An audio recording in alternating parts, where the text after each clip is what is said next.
Ladies and gentlemen, welcome to today. We are doing a massive Black Ops 3 Zombies documentary reaction requested by CJ Santa and his friend Henry, who have been working on this video all the way back in 2022. And so he has asked me to watch this video, and I will absolutely make sure we check out this whole thing. Make sure to like, comment, and subscribe. I'll have the video in the card right at the top right of the screen. But for right now, ladies and gentlemen, Black Ops 3 is, without exaggeration, the most significant game in Treyarch's hands history. Down, man. It marks a turning point for not just the studio, but the franchise as a whole. Yes, sir. Today, it's the biggest turning point of Black Zombies. Ops 3 and talk about the positives and negatives I have with the Zombies mode specifically. There are negatives. In this video, yes. I'm going to discuss why during much of its life cycle and afterwards, why I found a significant part of it to be disappointing. A lot of weight, you know, in Black Ops 3. Yeah, a lot of weight now, in BO3. Don't get me wrong. Black Ops 3 overall as a complete package is still the best Zombies experience we've ever had. Especially with customs. A core problem with Black Ops 3, as we'll discuss throughout much of this, is for every step forward from Black Ops 1 and 2, it takes half a step backwards. Yes. Meaning that for every two things Black Ops 3 does right, it does one major thing wrong. It's actually crazy because when you compare it to BO1 and BO2, BO3 didn't have that much innovation. It had a lot of ambience change and a lot of stuff like that, but it still is very grounded in those two games. While that may sound like a good ratio, there are some massive cracks on this game's shell. Right, right. Some may wonder what the value of talking about Black Ops 3 in 2024 over 8 years I know, after it's its almost release 10 and years 6 now. years after its content cycle ended. Gosh. The reason is that any Zombies game released from here on out will be compared to Black Ops 3. Especially because of just customs. As Black Ops 4 and Cold War were for most of their life cycles. Yes, very true. Black Ops 3, with its peak production value, high quality maps, and attention to detail, makes it a game that will forever be enshrined in the Zombies community. Hands down, yeah. And with Black Ops 6 right around the corner, I would say it's the only timeless Call of Duty at this point. With an extra year of development, these conversations are especially worth having right now. Yeah, for sure. Yeah. Now, for some context on my background, I've been playing Zombies since day one World at War. Dang, I've been to more OG than me. BO3 twice. Okay, me too. I've been to round 100 on the majority of the maps solo and co-op. Let's I go. know the game inside and out and have gotten well over 2,000 hours into it. Yeah, probably around that for me. I know what I'm talking about when it comes to this game's core issues. Yeah. In response, someone may retort, well, you put so much time into the game, so clearly it's not that bad. And what I would say to that is, with my playtime and experience, if anyone should be diagnosing and criticizing the game and its problems, it's me. I agree. I also think that, like, when you put hours into a game like this, you actually come out with a lot more negatives because you've played it for so long. And granted, while yes, there's an abundance of positives, Black Ops 3 is not a perfect game, you know? And I want to reiterate that with this video, you know? We're starting back in BO2 Zombies, yes. Yeah, again, the context of BO2 is so important to BO3. You know, they don't really mimic that later on with the previous games, but as a mode was groundbreaking. Yes, it's a huge deal. It introduced a more quest-focused gameplay style, along with the setting of the map being intrinsically tied to the story of its four characters in what we thought at the time was an isolated pocket dimension. Right. For Jason Blundell and what was the campaign team at the time, to strike a home run right out of the gate on top of this massive shift in map design was genuinely impressive. I still think, though, that for Black Ops 6, this map should be something they model after. I know they managed to tie in the Black Ops 3 zombie story elements with Mob of the Dead, but it still stands alone as an amazing experience, and I hope Black Ops 6 looks at this map moving forward.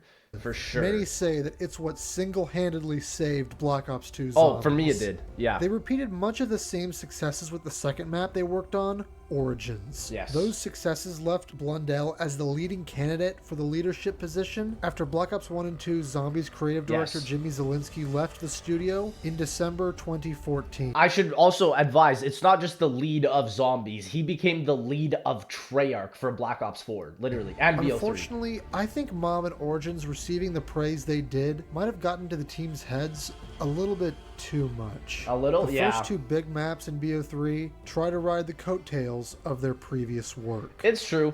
It's definitely more of a simplified versions of what you saw in Black Ops 2, but I think that's why so many casuals love it. I can agree with that for sure. I mean, that's a fair assumption. But the story is what makes Black it Ops cool, 3 though. storyline is a convoluted, pretentious, predictable Yes, mess it's filled convoluted. with bad characters, poor performances, cringe-worthy writing, and is a massive insult to fans of the old storyline. Monty does kind of suck now that we realize that he's just a shoehorn for Black Ops 4. And again, it just sucks because Black Ops 4 is like the missing link for me. Because Blundell didn't really get to execute his original vision for Black Ops 4, you go back and look at these games, and there's definitely a lot of issues now. Black Ops 3 is the epitome of the phrase, jumped the shark. The whole premise of the story is basically to retcon World at War, BO1 and BO2 by killing off the Ultimates crew, and instead of just embracing what came before and making it work, Black Ops 3 in essence tries to completely reboot the storyline. And Black Ops 4 overrides Zelensky as well. Lazy, nonsensical, and half-hearted. This train wreck of an approach would eventually come barreling into itself in Black Ops 4 because it got so bad that the only way to wrap up the story was for all of our main characters to be killed and fade out of existence. Now, I don't agree with that. I do think that the ending was still going to be this, but it would have been way more satisfying after the events of a Great War, you know? But let's not get ahead of ourselves. At the end of Origins, Treyarch had many different options as to where they could have taken the story. An entire spin-off premise unrelated to the ultimate. We could have been playing Toy Story, bro. Would have been possible. Hell, with the Origins cutscene, they could have ended zombies as a mode altogether. Legit, I know Craig and Blundell would have had you believe that they all had it planned out from Origins and that they're somehow geniuses, but this is obviously not true based on the pre-release builds of Black Ops 3 and the sheer disconnect between premise in BO2 Origins and premise in The Giant just 2.5 years later. See, I never really found it satisfying to have everything glued together. Like, I remember when the timeline released for Black Ops 3, a lot of people were upset because it took out the illusion and the mystery of zombies because everything was told to you from start to finish. And so I always just liked the way the stories were in their respective maps. You know, it didn't have to be this one overarching timeline. So let's see how they just messed this all up so badly. Yeah, let's see it. Let's see it. Black Ops 3 starting off with Shadows. Ooh. Dun-dun-dun-dun. You gotta say it though, man. Shadows still best music. Still best music, probably will be best music of any zombies map. Hands down. I mean, it doesn't beat this, man. It doesn't beat this. The jazzy intros, come on now. Bro, there were even YouTubers making jazzy intro variations after Shadows came out. It's a pretty unambitious and uninteresting sequel to Mob of the Dead. Now, before you click off, let me explain. Oh man, he's getting crazy. Starts off with 4 completely irrelevant characters who just so happen to be bad people who have sinned in some way in their own isolated universe as established in the intro cutscene.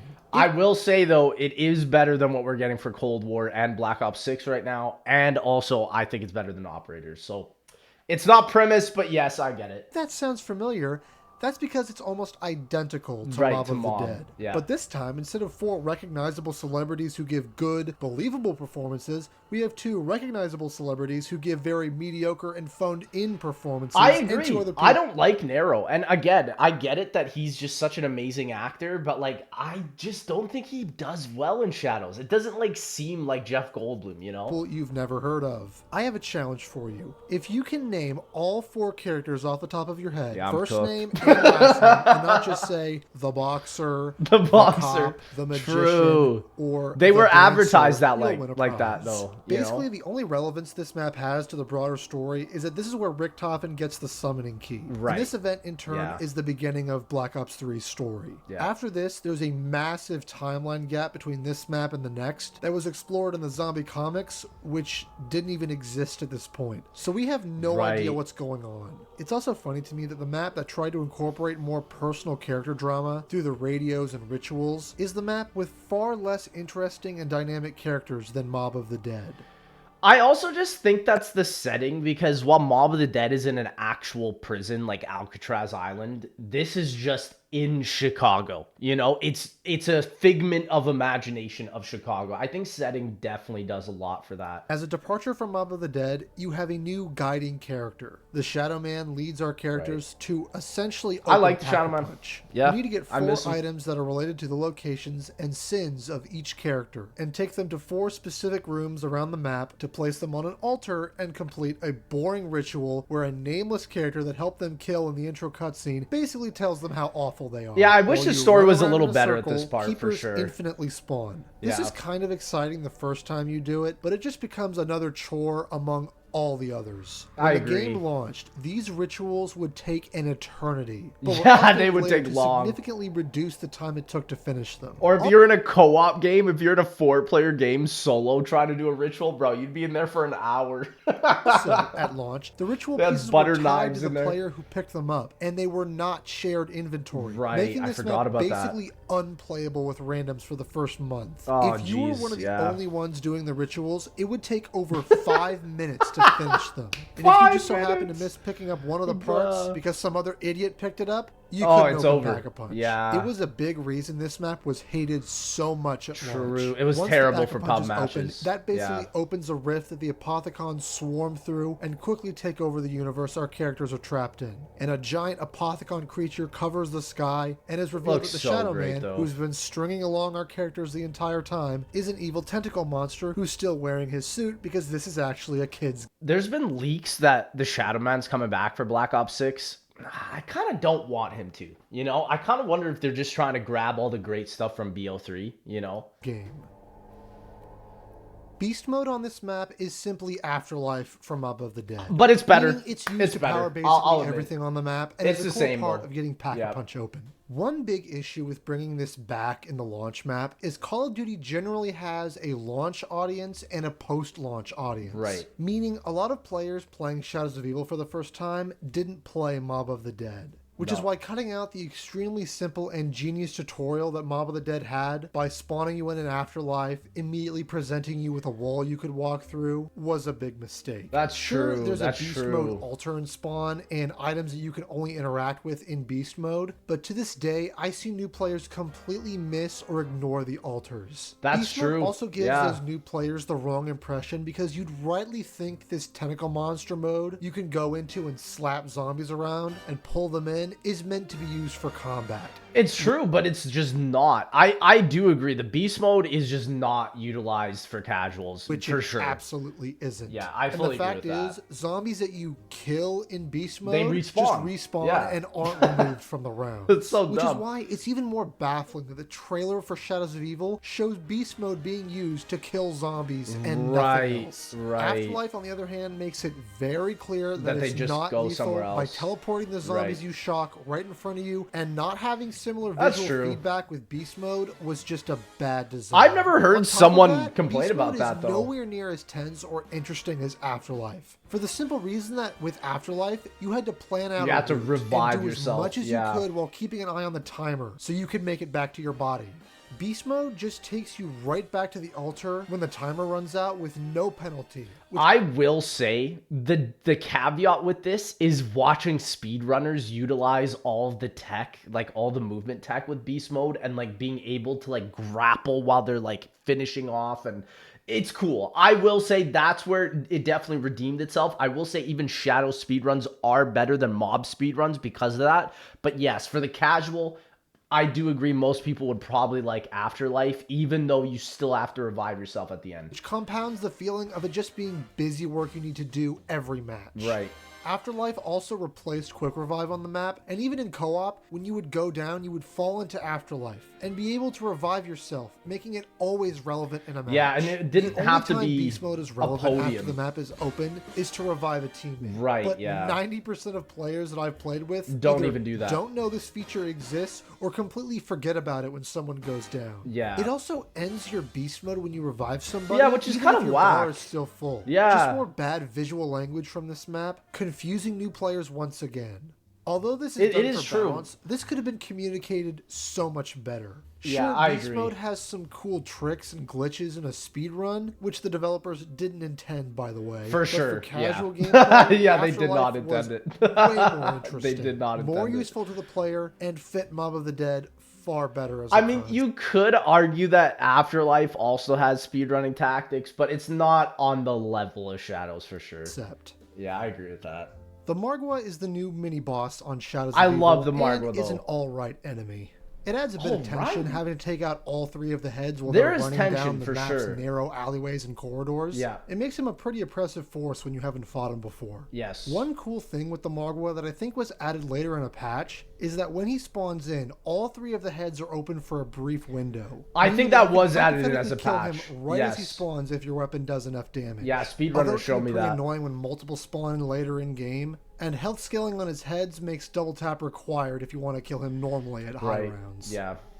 Or just get pop shocks, you know? The just Civil melee Protector is a copy-paste of the GI unit for multiplayer, which little did we know that he would be reused not once, but twice in 2 different games after this one. Yeah. You obtain him by grabbing 3 fuses from each part of the map's branching pathways. I also just think the Civil Protector is probably the best iteration of it. I mean, with Klaus, you have to upgrade him like 2 or 3 times, man. It's ridiculous. Like, in Civil... Okay, you can upgrade him in Shadows by doing the Easter egg, but it's an actual cool upgrade. Like, he turns gold. It's sick. Doors you would never normally buy. After that, you need to put them in a generator in the Rift part of the map. Right. He's fairly worthless, other than for the fact that when he drops from the sky, he can take out Margwas. He has a blast radius that kills the zombies around him when he comes in. Yeah. The catch to this is that for whatever reason, he also one-shots the Margwa, it's so good, making a though. boss that would have been extremely annoying to deal with because of the health so scaling easy. into a complete joke. Yeah. The Civil Protector is also very buggy when it comes to reviving teammates. Oh, yeah, Sometimes he's terrible. he'll just stand next to you and let your teammate get out. Yeah, I've Honestly, been there. Other than the cool one-hit kill for the Margwas, the Civil Protector feels just like a gimmick. For sure. Under normal For circumstances, doesn't add much to the map. It's not even and included in the isn't at all speedrun. necessary. Yeah, it is very gimmicky for sure. I The agree Easter with egg that. or main quest is pretty short, awful, and is mostly padding. Oh, and Yes, did I mention I this agree. Easter egg can only be fully completed with 4 players? Yeah. Obtaining and upgrading the swords in a 4-player game... No, I agree. The Shadow's egg does kind of suck. Like, the fact that a whole step is removed from every solo speedrun is just kind of sad, because it's like it's a cool step, but again, you need 4 players. It takes 4-player at Easter least eggs 30 are just minutes, not it. And those quests are just more tedious soul boxes and rituals. You have to kill 4 set of Margwas each round. Yeah, and the it's a flag ton step of takes Margwas 20 you to have to take 30 out. minutes because it's like basically 30. a wave defense at each location. Yeah. With infinitely respawning meatballs, and at the end of each, you have to once again end the round before you can do another flag. Yeah, it's Small tough. fun fact, the danger closest Gobblegum makes you completely invincible to the meatballs, making the flag step fairly easy with classic Gobblegums only. But I mean, this yeah, it's wasn't pretty well known easy. at launch. It's pretty easy because you can also, just get the Mustang and Sally's as well on this map. The issue with these first 2 steps is that they aren't interesting and are just padding. Because in reality, there just isn't much to this Easter egg at all. It feels like a last-minute stitched-together quest. 100%, You get the sword to give yeah. to the keepers that you reanimate by taking the flag to the 4 ritual locations around the map, who with the swords will then in turn allow you to fight the Shadow Man. No, it's true. Black Ops 3 had a very weak launch for Easter eggs. Like, I agree with that fully. Shadows' Easter egg was not that widely accepted and widely performed. And then the Giant just didn't really have a main Easter egg either. And yeah, I agree. It kind of sucked for that. Shadow Man fight is pretty bad and basically glorified target practice. And then they end MBL3 with it. Shoot beams Yeah. that break the Shadow Man's weird Apothecon bubble, and then you can damage him. He will teleport around after you do enough damage, and your goal is to get him to the altar where you did the final Pack-a-Punch ritual and hold square or X at the base to trap him in the summoning key. If you end up failing this, the game will spawn a Margwa. You can and get need to go up infinite to all Margwas. 4 of the Yeah, keepers it's again so to ridiculous. restart it. This is where the Easter egg ends solo, and you pretty much get nothing for doing it this way. Yeah. With 4 players, this is where the final step begins. It's kind of sad that Treyarch didn't even program it for solo players to get to this point and just give them the summoning key icon. I mean, I get it. They wanted people to do this one 4-player. And it's crazy because I would say this is probably the least completed Easter egg on Black Ops 3 just because you need 4 players. Upon trapping the Shadow Man, a giant worm will appear in his place. For some reason. Yeah, it This doesn't even step make is sense. Convoluted in all the worst ways. I'm not going to go through all the nuances here because this section is already long enough. But essentially, everyone needs to shock a fuse box at each tram station in beast mode, and one player needs to take the tram and then run it into the giant worm in the center of the map, and afterwards another player, after shocking his fuse box, will need to run to the center It was of the map so and confusing to shock 3 of solve the this step, keepers man. from the boss fight Oh my that have now gosh. appeared in the center of the map. Like, I remember people, like, I got Black Ops 3, like, 2-3 weeks early before it officially launched from, like, a leak that it had in Dubai. And literally, I remember playing like Shadows of Evil with all the zombie YouTubers, like Mr. Dalek, JD. I remember Glitch and Queen being there. It was like so many different zombie YouTubers. Chucky was there, a bunch of OGs that don't even post now. And think about it this way. After 2 weeks, all we were able to solve was the original sword. That's it. We couldn't even figure out the upgrade. We only figured out the tram symbols after 2 weeks. Like, that's how convoluted Shadows was to us at launch. They continue to power the swords and shoot a massive beam to kill the Apothicon in the sky. Yeah. Yeah, it's a lot. And that's it. Easter egg is done. It's a lot. Richtofen comes through a portal, yoinks the summoning key, and basically tells our 4 characters to go pound sand. And he's like, these see characters ya. die shortly after this, making them so once sad. again completely irrelevant and disposable. That's true. That's true. Shadows does have a very Shadows of disposable Evil cast. is also littered with pointless side quests Very that true. were a total waste of time and should have been cut. And when I say pointless, it kind of reminds me of like them going off of Transit, right? Like trying to make more side Easter eggs that were better than Transit. And then you can kind of see how later, like Der Eisendrache tries to improve the side Easter eggs from Shadows, and then so on and so forth, until you get to like Zetsubou, where it's like you have some really cool ones like Spider Bait and whatnot. So again, it's kind of like how you look back on Black Ops 2 and you see like Tombstone evolving into Who's Who, and then Who's Who evolving into Afterlife and Mob of the Dead. It's the same thing. I mean, absolutely worthless. Like, why is this even in the game? It's type true. Side It's quests? true. Some of the side Shield eggs are horrible. Upgrade Shield on this upgrade's map, terrible. if you can even call it that, requires you to kill 12 zombies at a time with the rocket shield 12 times. Yeah. The rocket shield That's is way too much. Garbage. Yeah. If you don't have an insta-kill, you basically can't do this after round 20. Yeah, And you when have to get do this that like headache, right at the rocket beginning of the shield game. gets slightly more durability and 1 more charge on the rocket shield. Yeah, that It's side worthless. Easter egg should have changed, There's also bruh. a free It's Mega terrible. Gobblegum quest. This for one's pretty map, cool, but though. you need to use all 4 of your Widow's Wine grenades to get it, and doing that in the middle of a round? Can be tough. Yeah. No thanks. Yeah, you need There's some a max pointless ammos. trip mine upgrade, and it's about as useless as it sounds. Hey, but At it's least it turns fun, into though. A donut or cakes. That's kind of cool. Come on, man. Lastly, there's the Margwa mask that, unlike the other side quests in this section, is useful because it significantly reduces the damage you take from the Margwa. I would say it's better for high rounds, like no Easter egg speedrunners going for this, but for high rounds, it could be pretty good. The only problem is the quest to get it is very poorly designed. It is and pretty very bad. frustrating. Yes, it is After opening frustrating, Pack-a-Punch and acquiring the You have sword, to shoot the hearts. Margwa hearts will appear on signs all around the map. Yeah, When and you they're take the hard tram to hit, and some of buried them. Sharpshooter That style, one you specifically. need to hit each of the set hearts successfully on each tram ride. Yeah. But the hearts themselves are extremely small and very finicky. I don't to even hit, know how especially somebody with found the this. erratic movements of the tram. Yeah. So while the mask is helpful even on high round games, I never find myself getting or ever wanting to get It's true. it. Unless you're going for like 255 on Shadows, and probably not even then. You probably don't even need it.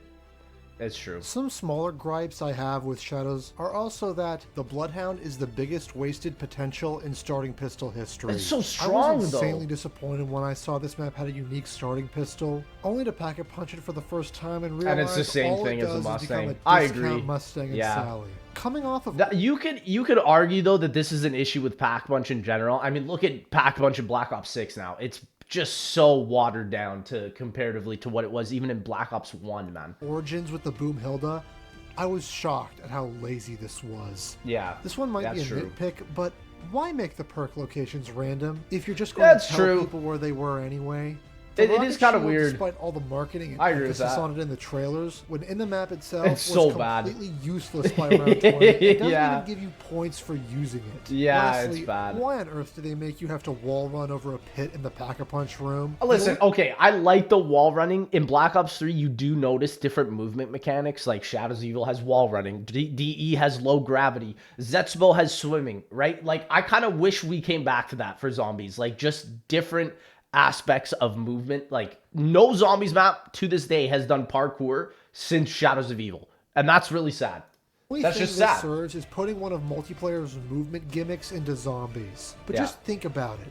If you're lagging or start lagging when you Oh, do if you're this, lagging, you're you will cooked. die every single time. Yeah, it you're only cooked. serves to hurt the player and kill you in an Yeah. extremely For cheap pub way, matches, and it's yet they so put it in bad. the map regardless. Yeah. I guess that's why they took it out, To though. piece all of this It's only together, in shadows. this map uses the same branching path layout that has been used in many maps since Shi no Numa, Right. reuses the afterlife mechanic from Mob of the Dead, features characters that have very similar setup to the mobsters as I established, a specialist weapon that when upgraded is vaguely similar to the Hell's Retriever, and a Wunderwaffe that actually kinda essentially true. shoots Gersh devices, and that is a living creature you stick your hand into. Yeah. It's not very original. I mean, come on. No, it is true. In comparatively to what else COD Zombies offered, it is true. Half-Life did this in the 90s. Right. You think Blundell didn't play Half-Life? While Very adding true. tentacles and Lovecraft was new for zombies, it's been done in many games before and since, is my point. Yeah.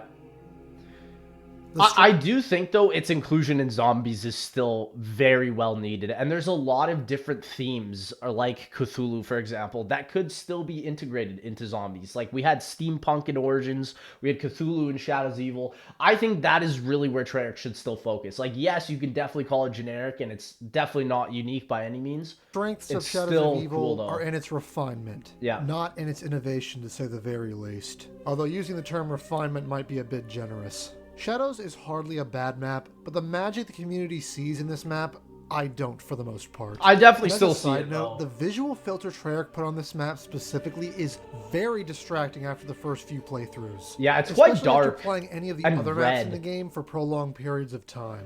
One big issue with all maps in BO3, as we'll discuss, is that the first 10 minutes of every match are spent doing the exact setup. same thing Yeah. and buying the exact same doors every match you play. It's funny because the way you're talking, you're actually talking about like Black Ops 6, because Black Ops 6 fixes that, like, different startup. But I don't know, to me, that's like the fun part of zombies, knowing how to start on every single map. It's kind of cool. Shadows is no different in that respect, and is arguably one of the worst offenders. The 4 rituals for are sure. very There's a easy and can be huge done as early process. as round 1, but the time investment of doing it every match really hurts replayability. It's like 10 And minutes, If I'm going for the sword on top of that, this map quickly Then that's loses like my 25 interest. minutes. When Yeah. I'm setting Then up you're for high halfway down the runs, egg. The first 30 minutes of this map is dedicated to rituals, then the sword eggs. Yeah. It's painfully slow, and for that reason, I genuinely don't like the setup process on this map because unlike BO3's other maps, it's not very dynamic, Right. especially in co-op when doing the Easter egg. No, it's very true. I find this map definitely follows after Origins, where Origins, you're doing the same strat to getting all the staffs over and over, and it just takes forever. I agree with that. People moving from sword location, making zombies despawn, on top of the fact that you're likely going to be doing this on a low round, bogs down that already tedious process even further. You may be confused by my use of the term dynamic. What I mean by that is how organic does it feel to do every step or quest alongside the gameplay. Right. Shadows for me royally fails in that aspect. I also think if a map is truly dynamic, like, for example, I think Mob of the Dead is dynamic because you can play that map in any way and pretty much almost get to the same conclusion as someone that's like a really skilled player. Like, you'll probably be able to get a Blundergat and the Hell's Retriever, you know? Like, that's pretty good. But in Shadows, if you don't know what you're doing, you're cooked, brother. During the rituals, you cooked. hoard the keepers in the same way every time. Right. And the eggs, if you're doing them on Do it low the same rounds, way. play the exact Yeah, same way it's every very time. true. And the sword upgrade with the Margwas isn't much better. Doing the ritual circles each round is extremely tedious. I mean, I think that's why they tried putting the differentiated perk bottles at the different areas, but it still wasn't enough. I agree. Filler. And unlike Mob of the Dead, where each part of the plane, for example, required a different solution and presented different gameplay challenges, Right. the rituals in each part of the sword They're too do similar. no such thing. Yeah, I agree. It's I agree with incredible that. to me that this game's one and only launch map feels like it's lacking in creativity and depth compared to a DLC map in the middle of Black Ops 2 that had a lot less time and resources. I do have to say, though, it's because of the setting difference. Like, because Alcatraz is a real place, it almost gives them more to work off of. So much so that, like, Blood of the Dead was even created. Like, that's how amazing the Alcatraz Island itself was. So I do agree. Setting it in realistic places, like, I wish zombies went into more haunted areas, like haunted places with a ton of backstory. I know they kind of did that with Liberty Falls, but still, it's a multiplayer map. That's why I don't really care, you know? So makes you wonder, right? To wrap this up, I understand why the developers wanted something familiar gameplay and setup-wise to Mob of the Dead, as it was extremely popular and well received. For many, that map saved Black Ops 2 Zombies when it came out. Oh, for me, Going into yeah. a new game, you want your main launch and first DLC, more on that later, to grab people's attention and reflect the season going forward. Right. But Shadows of Evil failed at that miserably. I do agree. And I mean, if this game did not launch with a giant, I don't think it would have been as popular as it was. I agree with that. And what was there made people extremely cautious and worried about the future. It exemplifies why this isn't a good map to launch with. Yeah, it may surprise people who are in the BO3 hive mind bubble, but this map was widely disliked upon Black Ops 3's release. It was by a lot of casuals. Casual players, considering this was the only map they could play without the season pass. High rounders found the map dull at launch with all the bugs, and Easter egg runners were turned off by the 4-player required Easter egg and the flag step. I do think a lot of Easter egg players were still hunting side eggs. Like, I played Shadows every single day until DE came out, and I just absolutely loved it. It was just so different from what we had before, which is why I loved it, but that also is what made it so bad for so many others. This map at launch just didn't have much appeal, and while my opinion has softened on the map somewhat over the years, it's also largely stayed the same. Right.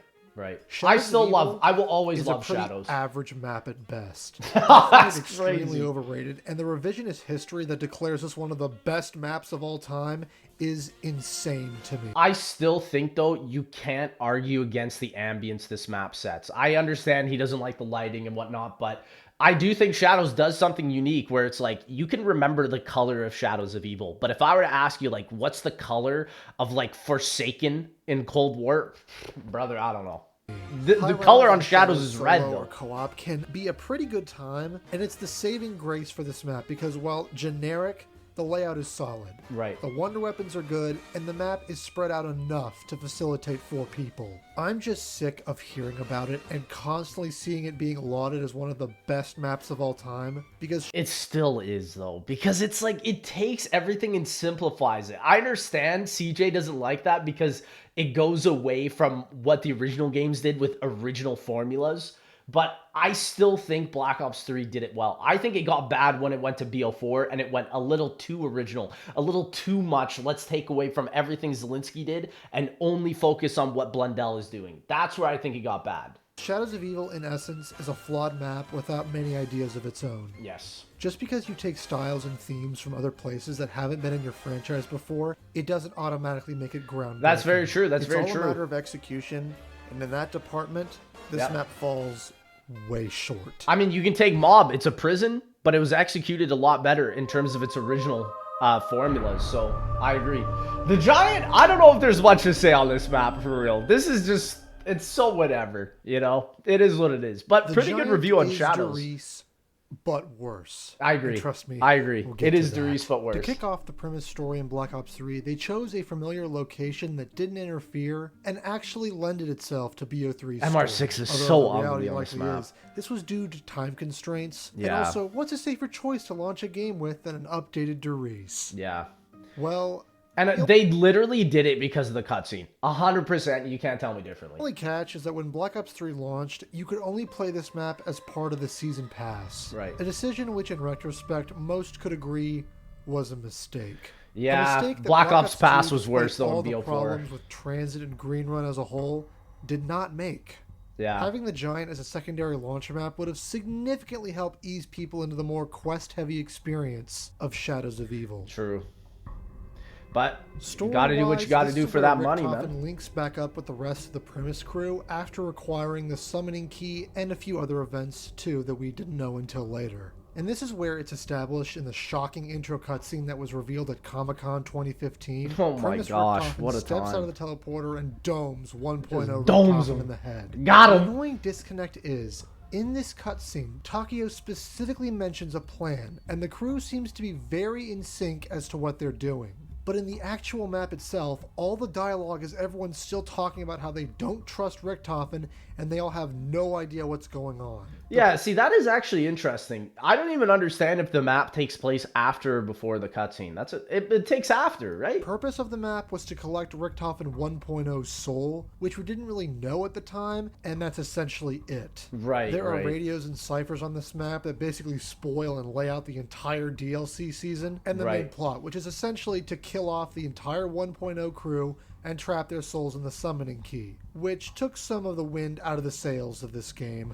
Regardless, For a lot of people that are into ciphers, yes. I'm not a big cipher guy, so I didn't really know about that, and I still enjoyed every single iteration, even though the Easter egg cutscenes were basically the same thing. They still had their own little flavor to them. Like Zetsubou with Takia was a lot different than Gorod with Nikolai, for example. people were still on board with the story by this point because we didn't know how or if the story would deviate at some point. Unfortunately, it didn't, but more on that later. Yeah, there was no big turning point, though, in BO3. The I Giant's agree. gameplay and changes are another matter. One of my core issues with the Giant is that BO3's mechanics don't really lend themselves well to a map that was designed for a different game. True, With wildly different true. movement and core mechanics from 2009. Trust, we're going to touch on this later. Yeah, but the I'm hit curious speed and of what he's spawn gonna rates say. break the map, and not having core BO3 features like the Shield and Widow's Wine in turn makes this one of the most True. frustrating maps in the game. And also the fact that you can pop a perka and you still don't get widows on the Giant, it's true. And yeah, the perk machines, I agree. There are some questionable changes on the Giant. And I think that is kind of what just made the randomization of playing, though, a little more fun. It's just playing and you don't know where any of the perks are, so you have to play it like you've never played it before. That was kind of cool, though. You know? But in terms of Wunderwaffe was overall remade in this replayability, map as well. yeah, although not so its much. implementation in BO3 feels scuffed. In Yeah, I World at War, agree. the Wunderwaffe did have self-damage to the player, and you could zap yourself with it, and on Derice specifically, not Shinonuma for some reason. It would set the player's health value to 1, and you wouldn't be able to regenerate health after that, Yeah, you'd making be you a cooked. one-hit down if you damaged yourself with it. Forever. Black Ops 1 largely fixed Permanently. this and made the Wunderwaffe do 0 self-damage to the player. The shock effect you would see on your screen when you shoot at close quarters was purely visual and a leftover from World at War. Right. The Wunderwaffe in BO3, on the other hand, does a tiny bit of splash damage to the player, although it's such an insignificant amount of damage that it's not clear to the player that it even exists. This can lead you being red screened for extremely long periods of time without even Yes. realizing why. That Yeah. aspect of it, and without adequately telegraphing the self-damage to the player, I'm convinced that it's either a bug that slipped by the devs or just a flat-out terrible bit of game design. I think it's the game design, and I understand this is the type of problems that a lot of people wanted a health bar later on in Zombies, but I still enjoy having the red screen over the health bar. I like that it's just more immersive. You know, I think the health bar just takes me out of the immersion, doesn't really make it so that I'm looking at the gameplay. I'm just looking at the health bar, you know? Another poor So design that's choice kind of a or complaint. bug, who knows, is that when you shoot a horde of zombies, some of them will get stunned by it, but the lightning chain doesn't actually kill them. Very so true. they'll break out of the stun and start running again immediately after it wears off. This, especially for new players, is confusing and can lead to people getting killed when they think Yes. that the Waff is going to kill those zombies. There's also countless times in BO3 where when using the Wunderwaffe, you get ghost shots, where it doesn't connect with a zombie. It's just like the Thunder Gun, and I also do think this is because of the Deadwire change they added. They really made Deadwire exactly the same as the Wunderwaffe shot, and that caused a bunch of different problems on a bunch of different maps, like certain power-ups not spawning in when you use Deadwire, the Waff being weird. I agree. It's all when they changed the AATs and they did that Even patch. when you direct impact them, and it will not cause the chain lightning to happen. And Yeah, with the slow that's pretty fire rate, rough. limited ammo, and the reload speed of the Waff can easily get you down. This is because of a long-standing bug that spans across multiple COD games where splash damage just flat out doesn't work on certain surfaces. Yeah. These major issues I've pointed out can make certain downs feel like it wasn't your fault at all. My leading theory is that they made the Wunderwaffe in this game do purely splash damage to make it feel more consistent, and also so you wouldn't need to direct impact zombies to get those chain lightnings, in an effort to essentially buff it. Likely, I wish they would have just buffed the actual amount of zombies it hit. Like, it only hits 10, which is so little comparatively to, like, most of the Wonder Weapons that came after due it. to the faster pace of BO3.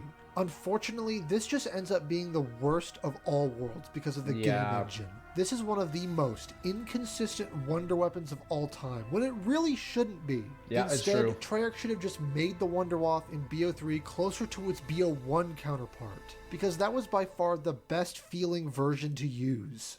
The bug with the splash damage in particular has existed since BO1, maybe even earlier as far as I know. So Treyarch making the Wunderwaffe of all things function this way is extremely short-sighted, and these issues should have been fixed during the life cycle of the game, but alas. I will say, like, I do like the Waff, but the issue I have with the Giant is that it's the only wonder weapon on the map, really. And I just wish the map had a better specialist weapon. Like, that goes me into the huge issue of just the Annihilator just being so garbage, you know? I can't handle it. Oh, this perk, bro. Not the perk. Quest that frustrates me to no end. Yeah, this one sucks. By obtaining monkey bombs and throwing them into all 3 teleporters while activating them, it allows you to press a button and spawn. This makes the robot outside of the map fire a laser that reflects off the facility sign to reveal a hidden perk buried under some snow. While a cool addition on the surface to add a new perk machine that previously wasn't on either version of Darius, the problem with this new side quest is it's completely random. It's what so perk bad. is on the map. Yeah. And this is predetermined when you start a match. There is a way you can figure out which one it is, but it just doesn't matter. Nobody's going to ever want Deadshot. You know, everybody wants Stamina Up, especially for high rounds. 50-50 between Stamina Up, which is an extremely valuable perk in Black Ops 3 at all times, and Deadshot, which is a perk that is damn near useless at best and does absolutely nothing at worst. It would have been far more interesting if it was Stamina Up or Widow's Wine on a cycle, then it might have actually been a choice. Yes, However, I don't agree. take that suggestion as an endorsement. I'd rather have the perk be static and never change. True. It's especially annoying when you realize that this is the only map in zombie history to make it completely random if a perk is on it or not. That's true. Yeah, I mean, that's just the whole ideology with the perks on this map. They're just kind of weird, Aesthetically, you know? the snow on the Giant takes away from the map's original style and oppressive atmosphere. I agree. Personally, I Makes think it look a heavy little rain blue. and clouds would have fit the map better, although Shadows of Evil already hit on that beat. The best compromise for the Giant I do would have been love to the set it at moon, though, on this daytime, map. midday specifically. Yeah. This change alone, while minor on the surface, would have set it apart tonally from the original map and the rest of Black Ops 3. Regardless, the choice of snow is aggravating, especially when you consider that the next map was also snowy. By the time that we got a map that didn't have snow, myself and many others were sick of snow. I get that because a lot of people were playing the Giant, but also, like, I always have to reiterate this. If you want a real good version of Darius Declassified on BO3 Customs, I still think is better than the Giant for sure. Way better Easter egg, better gameplay, it's hard not better to judge everything. the Giant without thinking of the opportunities they had to expand the facility. Add more traps and add an actual main quest to the map. Just add a main quest. Alienating those casual players I mentioned earlier. The Giant in Black Ops 3 could have also been improved significantly if a lot of classic weapons and quality of life features that were added later in BO3's life cycle were retroactively introduced into the Giant. They should have pulled a Chronicles, or sorry, an original Black Ops 1 DLC 4, where they brought back all the World at War maps on BO1, but they left the World at War wall weapons. I wish they would have done that for the Giant. But again, like I said, Darius Declassified does it, and does it way better. Make it feel more like classic Darius. One small example, the fact that the PPSH isn't in this version of the map, to me, is a crime. I know the BO1 version is also guilty of this, but when you consider that they added the RPK to this map, late in the life cycle, it makes it sting so much more. That's a very good point. Yeah. Especially because the RPK is just kind of whatever. Playground to familiarize yourself with Black Ops 3's mechanics and weapons, but it had very little staying power compared to Darius. While it certainly made Black Ops 3's launch period more bearable for many, in terms of this weird middle ground between a remake and a remaster, it fails at both. I would say, though, I still have probably the majority of my hours on the Giant, which is kind of funny, right? It's probably the Giant and DE as well, but man, let's get it. I know CJ's got some controversial opinions on DE, so this is going to be interesting, man. Let's hear it, man. Eisendrache is a pretty unambitious and uninteresting sequel to Origins. That's right, folks. Seeing a pattern with these first 3 maps, He hates they're DE, relying on man. familiarity over new ideas to entice people. No, it's true. I think Origins robots are overused in BO3 for sure. They're using DE. They're using GK. They're using the Giant, the head, bro. It's insane. To stick with the game. In the Origins And with the as we're going Silver to discuss, Protector. this map is the Or most Shadows of Evil, successful sorry. of the 3 at doing that, while still not really rising above its predecessor in any way. I do like the setting though. That's Eisendrache's actually a map real design place. problems start as soon as you spawn in, as a regression from Shadows of Evil, where you had 3 different choices as to where you could go beyond the first door, even though it was the illusion of choice because you had to go those 3 ways anyway. In Eisendrache, if we're being realistic, only has one way to go from spawn, because to get to the nearest dragon head, the door to your left takes 3 doors. True. Whereas the path to the right only requires 2. Which Yeah, the thing is though, it's funny that you say that because speedrunners actually go to the left door now. It's pretty cool, and I actually disagree with this point because yes, there's 3 doors, but the third door will never open without power, and you get to see Jug there. It's kind of like, oh, how do I get to Jug? Like I remember on my first playthrough, I literally saw that and I was like, how do I get to Jug? Like it really makes you want to go and venture throughout the map. And I think that's a big issue in Black Ops 6 and Cold War right now. Further cements the sameness every time you play this map. Right. You're taking the exact same path, exact doing routes, the exact same fill the things for the dragons. first 10 minutes every single time you play True. this map, just like, you guessed it, Shadows of Evil. It's a with BO3, somehow BO4 even less problem. variety and player choice. Yeah, that's true. It's true. That's true. I can't hate A lot that. of the things that I've said here are common criticisms for Origins. However, I'd argue that map is far more cooperative and dynamic. Right. The difference in gameplay starts as soon as you spawn in on that map, because unlike the bow, the unupgraded staves all require different steps to obtain them. The randomness of the robots for the wind staff. I agree, but I also just think you do it all the same in Origins and DE. Like, the thing is, the difference is if you're playing solo, DE, you're really only getting 1 bow, Parts, right? That's the snow main rounds difference. and needing a shovel for the ice staff parts, and needing a buddy to help you get those last 2 lightning staff parts if you don't have stamina up. True. Makes every match of Origins feel fresh, even though you were doing the same things every time. It really was as close to a perfect formula as you could get with that map. It was a goated map, I for never sure. got bored of it. I played that map solely for a year straight, waiting for Black Ops 3 to come out. No, I mean, Let's Black Ops 3 would not even be close to its hype without Origins, and I hope everyone watching talk this about can those realize dragon that. heads, shall we? To obtain the initial form of the Wonder Weapon on Eisendrache, the Wrath of the Ancients, the player must feed 3 dragon heads around the map. This is basically a copy-paste of the dog heads from Mob of the Dead, without any of the thought and consideration. The dog heads on Mob for zombies at the time was a primitive but effective way of introducing a simple quest-style reward in zombies. An important thing to mention is that in Mob of the Dead, the order in which you did these things was very much in the player's hands. That's the dog true. heads were spread across a big map and in some pretty tight spaces that would pressure the player to kill maybe a few extra zombies out of necessity. And it wasn't for the overall Wonder Weapon. I do agree. I do think it's better balanced in Mob, just getting the Hell's Retriever over the whole bow. But, I mean, it was a cool thing just to get the Wonder Weapon that easily. I don't think a map pre-Der Eisendrache has really done that, where the Wonder Weapon's just sort of handed to you like that. To survive, especially if you didn't have Jug. And along with the way you were doing other things as well on the map, making the gameplay of feeding the dogs much more dynamic. Mob of the Dead had incredible pacing. It always felt like you were moving forward. Things were placed in exactly the right spots. Mob needed You had stamina, options as though, to I'll how tell you that. or your teammates wanted to go about it. Needed And the to go dog faster heads throughout this complemented map. the map incredibly well. Yeah. Der Eisendrache is a perfect example of why mechanics on one map don't always translate to another. That's because Der Eisendrache has very little to do before the dragon heads are fed, and is a much smaller map in comparison.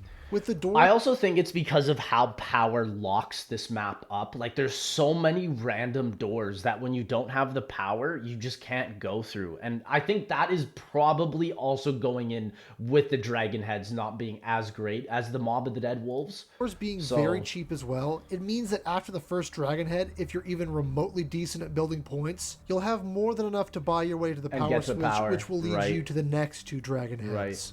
The reality is that unless you've literally never played the map before, you're going to have all the heads filled on a low round. And unlike mobs, they're all in wide open areas that are Yeah, it easy takes to you a train. very long It time makes in this Mob. activity, which would provide some unique gameplay challenges because of Mob's excellent layout and map pacing, just another series of tedious soul boxes that are mind-numbing to get through every map. It's so funny because like every single point CJ is bringing up is he just hates the simplification of an original mechanic that was introduced in Black Ops 2. And I can totally understand that. As someone who's played every single map and you like the originality of every single feature, I get that. But I do think, though, still with the casual players, they love it just because they're just able to get a bow pre-round 10 and enjoy the map with that. Even though they might not upgrade the bow, they still get a wonder weapon, which is still pretty good, I would say. Just like the eggs on Shadows, the dragon heads slow down the map down to a crawl. Oh, yes, in Mob do. of the Dead, Yeah. when I got the Hell's Retriever after going through the map, feeding the dog heads alongside Yeah, the pacing getting is the a lot coin parts, better, for sure. I felt accomplished. Yes, that's true. Here, when I get the Wrath of the Ancients, I say, thank God that boring garbage is over. It's shallow, lazy, and wastes everyone's time.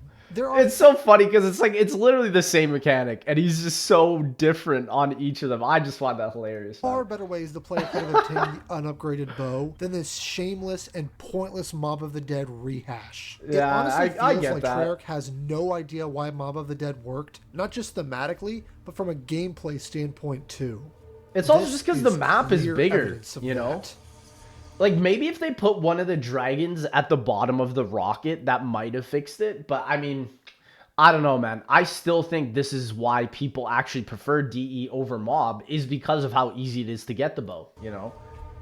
This map, similar to the Giant, has dogs and dog rounds. Yeah, too many And the only dogs. reason Too many I'm dogs in mentioning the special BO3. rounds, unlike the other maps, is because of how infrequently the dog rounds happen, and the problem that comes from having them on this map. For whatever reason, under Eisendrache, dog rounds happen every 8 to 10 rounds, instead of the typical 5 to 7 range that every special enemy round normally happens. I think if they did every 5, this map would just be way too easy. It'd be way too easy. With the key exception of the first dog round, which do happen in the normal 5 to 7 range. Yeah, that is pretty interesting. So for higher rounds, this makes dog rounds almost worthless and unreliable, and on low rounds, it's extremely irritating because Eisendrache has quite a few soul boxes, as we just went over with the bows. And it's a giant buzzkill and a waste of everyone's time when on round 5 or 6, dogs come in only for most people to still be doing the soul box part of their bows. True. This again, you can tell they designed DE for a more casual player than Mob. Like, that's all you gotta say. map,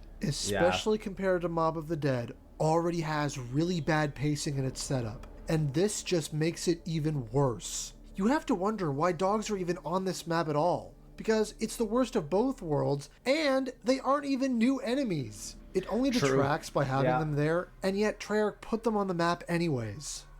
I hope BO6 doesn't run into that issue think with too many bosses. And of the dragon heads that, oh, it's too just many 15 to reused 20 bosses. minutes. It doesn't matter. The dog round is only 1 to 2 minutes, so it's fine. The other aspects of the map are far more important. I fundamentally disagree. Here's why. This is game design 101. It's what designers think and spend hours talking about when making games. Because it's not just one round or 10 minutes to one person. It becomes the collective experience of hundreds of thousands or even millions of people in your game for years to come. That's why devs care about what they're making. And it's kind of crazy when you put it that way, but that's so true. It all matters. Not to get off topic, but I felt that. But I mean, that's what I'm still saying though. Like, again, I think this type of player, like CJ, is very rare in the community. Like, especially when you listen to Kevin Drew saying that only 5% of players complete D Machine. Like, very few people are actually playing like this, which is why I think for the general player, it is better to have it like DE over Mob of the Dead, which is funny because it goes against the hardcore player, right? To be said. The Panzer returns in this map as yet another sign of a real lack in creativity. This version's increased health scaling into the high rounds is just obnoxious. Yeah, the Panzer in this map is ridiculous. Origins, you could easily kill high round Panzers with just your wonder weapons. Yeah, or any pack gun with double staff, tap, really. Ray Mark they II. removed his claw hand and replaced it with shock charges, which are awful. Really annoying. Yes. They also have god tier tracking. Giving him a ranged option makes it so he gets easy and often unearned damage. They will literally shoot the pellet where you're going. Like, so if you just keep moving in your regular movement, you're just going to get cooked. Treyarch took all of the skill out of fighting this enemy. The Panzer on BO2 was a range game of keeping distance, dodging his claw hand, and if you did get grabbed, quickly shooting the red light that was displayed. Here, there's no such gameplay depth with this Panzer. No, you just have to Pretty much run. the only viable way to kill him quickly now at high rounds is with a death ray. packed shotgun. Yeah. Shooting directly into the power core in his chest while he's lifted up when you activate the death ray. That's true. When making a boss completely immobile is the only reasonable way to kill it, you've made a pretty terrible boss. I can't believe I'm I feel like this problem is definitely in Black Ops 3 later on with Zetsubou and the Thrasher. The Thrasher is so much worse than the Panzer in DE, for sure. saying this, but the Margwa is leaps and bounds above the Panzer. I agree, in and I terms think of the Margwa design. is better This is yet than another example all of of the Treyarch bosses in just BO3. not getting it. Yeah. One small thing to note is that the danger closest gobblegum that makes you immune to explosive damage will actually make you immune to the Panzer's shock charges. Yeah, which it is doesn't nice. save this mini boss, but it makes him a lot more tolerable. Yeah, makes it easier considering for that Easter the vast eggs. majority of players aren't going to run that. My points still stand. Yeah. It's also like there's so many better alternatives now, let's too. go over some of you the know? side Easter eggs on Yeah, this map side real eggs on quick, DE aren't just that like great Shadows. either. We'll start off with the Panzer claw helmet. Pretty since cool. We just talked about the Panzer. Yeah. This is basically the Margwa mask equivalent for this map. Right. However, it's much worse and far more pointless. Yes, You need yeah. to find these hidden Panzer claws around the map and launch them into 3 Panzers. And I will say, I do think there is more of a point in this Panzer Claw helmet, not for the actual helmet, but because if you're ever trapped in these areas, you can use these claws to instantly take out the Panzer, which to me, I have done before and is very useful for high rounds. kill them with it to get the I will helmet. say that is Now, pretty this cool. is the fun part. It only reduces the damage of the Panzer's melee attack. Yeah. Not its flamethrower It's pretty or his shock useless. charges. Yeah, pretty which useless. Are, you know, the most lethal and annoying parts of the new Panzer. Good job, Treyarch. Yeah. No, but I mean, they do Next, have the we plunger, you know? Which, if you're running the this plunger map's was pretty Easter egg cool. with a squad, I you like know the plunger. There's always a guy who wants to get this stupid thing. To get the plunger, you need to plant the Ragnaroks on the clock tower. This Yeah. will cause the hand to start moving, and you need to activate the switch in the clock I tower. will say to this stop is the one of the hands most on annoying 9 side through eggs. 5. Yeah, You then it's need so to go to annoying. the underground section and wall run next to the pyramid, and you'll be teleported into the same room during the Easter egg where you can grab it off the table. Yeah. The plunger makes it so when you kill the Panzer, it will glow with fire for a short time. Then when you melee a Panzer, it will You can just insta-kill instantly it. take him out. First Yeah. off, doing this in solo is just awful. Oh, it's as terrible. I'm sure you can imagine. Yeah, it's so you bad. basically need to just guess where the hand is. Yeah. It's really dumb. Yeah. Secondly, Or you just count, like how we saw Rish do it for the world record for solo. He literally just counted it, which was so insane. huge design fail with this is that the Panzers are actually kind of hard to melee. Yes, it feels really difficult. buggy. Just like trying to kill the Margwas with the sword on Shadows, this feels equally dumb. Yeah. Because the Panzers are just as lethal at close range. And if you miss with this thing, you'll die almost every single time. Oh, 100%, I hate yeah. everything about this thing. The quest sucks, it's finicky, it gets you killed, it looks dumb, it's totally out of place. My advice, just don't even bother. It doesn't even make sense with the story of the map, too. Like, what is the story behind it, bro? Returns from Shadows. This one's a little easier. I think the free Gobblegum's You just need to better in grab this DE. plant in the teleporter Yeah, just get the room, pot. And when you go back in time during the Easter egg, just put it where you picked it up. Then when you come back, you can grab a It's free pretty random cool. mega Get a Gobblegum free from random a fully mega. grown plant. Yeah. For whatever reason, not to spoil anything, but this would be the last map to have a free mega Gobblegum Easter egg. I guess they took them out because it lost Activision a couple bucks in liquid divinium sales. So I guess I had to go. Well, I've never seen someone pull like a perkaholic from one of those things. So, I mean, I disagree with that. I disagree. There's a small side Easter egg with the in plain sight Gobblegum that turns Oh, this one all was pretty zombies cool. into skeletons. Yeah. You shoot 3 skulls with an They haven't upgraded really bow, done a and side egg bam. like this in a That's long it. time. It's cool, but why? Yeah, the pretty skeletons pointless, are quieter though. than the zombies. They have worse hit feedback when you shoot them, and they're harder to to see. see. Yeah. So they actually make the game more Harder, difficult. yeah. But hey, it's there if you want it. So yeah, the side quests in pretty this map cool, are though. just as pitiful and pointless as Shadows. I do agree. I'm so curious though for CJ, like what is his favorite map for side Easter eggs? I think he likes maps like Dead of the Night, but those side eggs for me are just way too convoluted, bro. Like there's a side egg in Dead of the Night that's more complicated than a lot of like Black Ops 3 main Easter eggs. It's ridiculous. Let's try to be a little more positive. A gameplay strength for Eisendrache is in its map layout. For This sure. map, alongside its One bow of the variety, best fast which we're going to go travels, over very soon, for sure. quite nicely accommodate both training and camping playstyles, and Yeah. there's an abundance of spots for both. Oh, yeah. The fast travels are very convenient. A personal favorite of mine is when it launches Yeah, you the up well from the is so Undercroft into the good. courtyard. Yeah. While the overall layout does make the map quite easy, it's refreshing to be able to just switch locations on the fly for gameplay variety, I love it, regardless of yeah. the round, and not suffer as a result.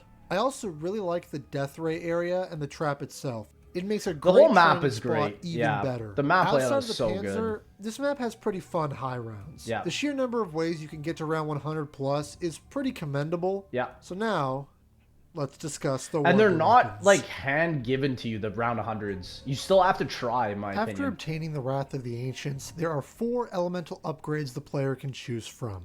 For the sake of time, unlike everything else, I'm not going to go in depth with all of these upgrade quests because it would take way too long. Yeah, so many But I do want to details. say broadly that these quests are the highlight of the map. Yeah. I think they're pretty well designed, and honestly, they're a lot more fun to do than the main Easter egg. Like, I really enjoy the kind of friendly rivalries of seeing who... It's interesting because I think the reason we like them is because you only need to do one bow for the Easter egg, right? And if it was like Origins where you have to make all 4, I don't think a lot of people would actually like this Easter egg as much. And so, I don't know. I'm fully the opposite. I like the Easter egg more than a lot of the bow quests. I think, for example, the Void bow quest is so bad. The Fire bow quest is also just so garbage. Like, I do agree, though, that the main egg is probably better than who can these. finish their bow first. And Yeah. just to briefly touch on the quests, they can all be done fairly quickly if all players are of equal skill level. For sure. I've run DE Yeah. a lot, and honest to God, it's usually a different bow that's finished every game, and I think that that's a good sign That is a of very a good- well-designed quest. That's a great sign. Yeah, that's true. Yeah, just I want strong to talk players. about the 4 bows individually and hopefully dispel some of the long-standing myths in the community Let's get it. about these wonder weapons. Let's get it. Which is why the first thing I want to say is that the lightning bow is not that good. It got nerfed so many times since the launch of this game. And so I agree. It's kind of like the Apothecary Servant, where it was just upgradable at the beginning of Black Ops 3. And now with the lightning bow, it's been nerfed so many times that, yeah, it's just not as good as what people made videos on back in the day. As some of you may know, the lightning bow was hit with a nerf shortly after the map came out. Yeah. This nerf increases the killing time of the lightning tornado after round 27. That's I so have an example bad. here. That's so bad. I 27? go from round 26 See, that's pretty fast. to Yeah. round 27. And as you can see, Oh, and they start it's killing stunning, a like lot the slower Waff. past that point. Yeah, they start stunning. Look at that, man. Ah, that's For so this bad. reason, after round 27, this makes the lightning bow the only bow that cannot kill a full horde of 24 zombies in one charge shot. And before, it was literally able to kill multiple hordes in one shot. That's how goated this thing was. It was basically almost as powerful as the Apothecary Servant, you know? Also, because of how slow they die, it makes it quite bad for training. Yeah, Another you have to downside to this camp. bow, and for this reason I think it's pretty bad for the Easter egg, is that it's not that great at killing panzers. No. Sure, it lifts them and It'll does a stun tiny them. bit of damage Yeah. to them, so you can line up killing them with your other gun, but this effect is quite redundant when the Death Ray and Ragnaroks already do this, Pretty good for the boss fight, though. and do it way better Yeah. and more consistent. Because you can't use rags in the Basically, boss. what I'm You have saying to use it is for the actual this boss. bow is very overrated. Yes, you for should sure. only use it to camp and nothing else. Yeah, yeah. It's true. That's The true. wolf bow, in my opinion, is by far the least fun to use. I agree, but it's also just the easiest one to get things out of your way with, First in my off, opinion. the wolf bow does not have any kind of area of effect damage with its Right. charge shot. Yeah. It shoots out a very narrow, forward-facing cone that even with a full horde bunched up can still miss a few zombies. That's true. Damage Yeah. to the panzers on this bow is really poor too. Yeah. It might even be the worst in that category, to be honest. Yeah, need void. Something that wasn't Need void discovered for the until quite panzers. recently is that for whatever reason, the wolf bow does 1 damage to the keeper boss at the end of the Easter egg. Yes, you heard that right. 1 damage. Yeah, that's got to be a glitch for sure. There's no way they intentionally put that in. This makes the wolf bow by far and away the The worst worst bow bow to do for the the- Easter for the egg with. egg. Oh, Also, it's too unlike bad. the other bows, the lack of any kind of lingering effects makes this one only really decent at one thing, and that's training. Yeah. Even then, though, I still don't really ever want this thing. Even with the downsides of the lightning that we just went over, this is without a doubt the worst bow by a pretty wide margin. Which is so sad because a lot of people actually use this for high rounds for a long, long time. In the grand scheme of wonder weapons, it's still decent, but not great. It does do the job of getting things out of your way, though. I still think that is probably better than both Void and Fire. It was nerfed. The Void Bow, on the other hand, got a massive buff after the map came out. I honestly love it. It ticks all the boxes for me. It feels like no other wonder weapon that we've had before in zombies. I love how far and fast the skulls travel. It makes the radius at which the Void Bow will get kills absolutely ridiculous. My issue is it just takes too long for the kills to happen. You can see, like, by the time you shoot it, you're going to have to wait another, like, 5 seconds for it to actually get kills. You can shoot it in the courtyard, and it will kill zombies all the way up to the death ray. I mean, that's pretty crazy. It's also great against Panzers, and because of the lingering skulls, it's really good for Easter egg and camping. Yeah. It's also the best bow for training. That might catch some That's people insane. Off guard, What? But the reality is, with one charge shot, you can kill a full horde of 24, plus a few zombies from those lingering skulls. But is that past round 100? See, that's the thing. I'm not even sure. That makes the Void Bow the only bow that can kill more than 24 zombies. It used to be Void and Lightning. That said, the Void Bow, if we look at every category, Easter egg runs, killing Panzers, efficiency, training, camping, if we combine all of those to a flat rating, this is the best bow.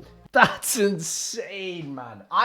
I still disagree. I still think for just better zombie application, like, again, you're usually using the KRM to take out the Panzers, so I still would say probably Lightning or Wolf is still better regardless of them still being nerfed. Like, most people still use them to this day. Because of those skulls, it's super easy to kill Steel without even trying. Right. If you're playing this map co-op and you're running the Void, if you don't have the most kills by the end of the game, you're definitely doing something wrong. You're cooked. Very underrated wonder weapon. Yeah, it is very underrated. People who say it sucks are lying to you. I still think it sucks. I mean, it just, look how long it takes for the zombies to die, especially once they're faster and you have Panzers coming in.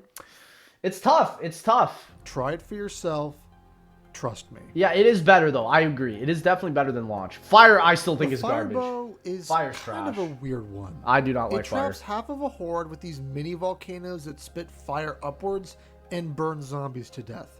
It also causes a ton of glitches because of that animation. And the zombies that aren't trapped get knocked over when you shoot it. Yeah. These volcanoes actually have splash damage, and when they break apart, they will kill any zombies that are near them. So the zombies that get knocked down also die. Right. For killing hordes, the firebow feels like a much more consistent version of the wolf bow. When you get a horde together, it's just one shot and everything's dead.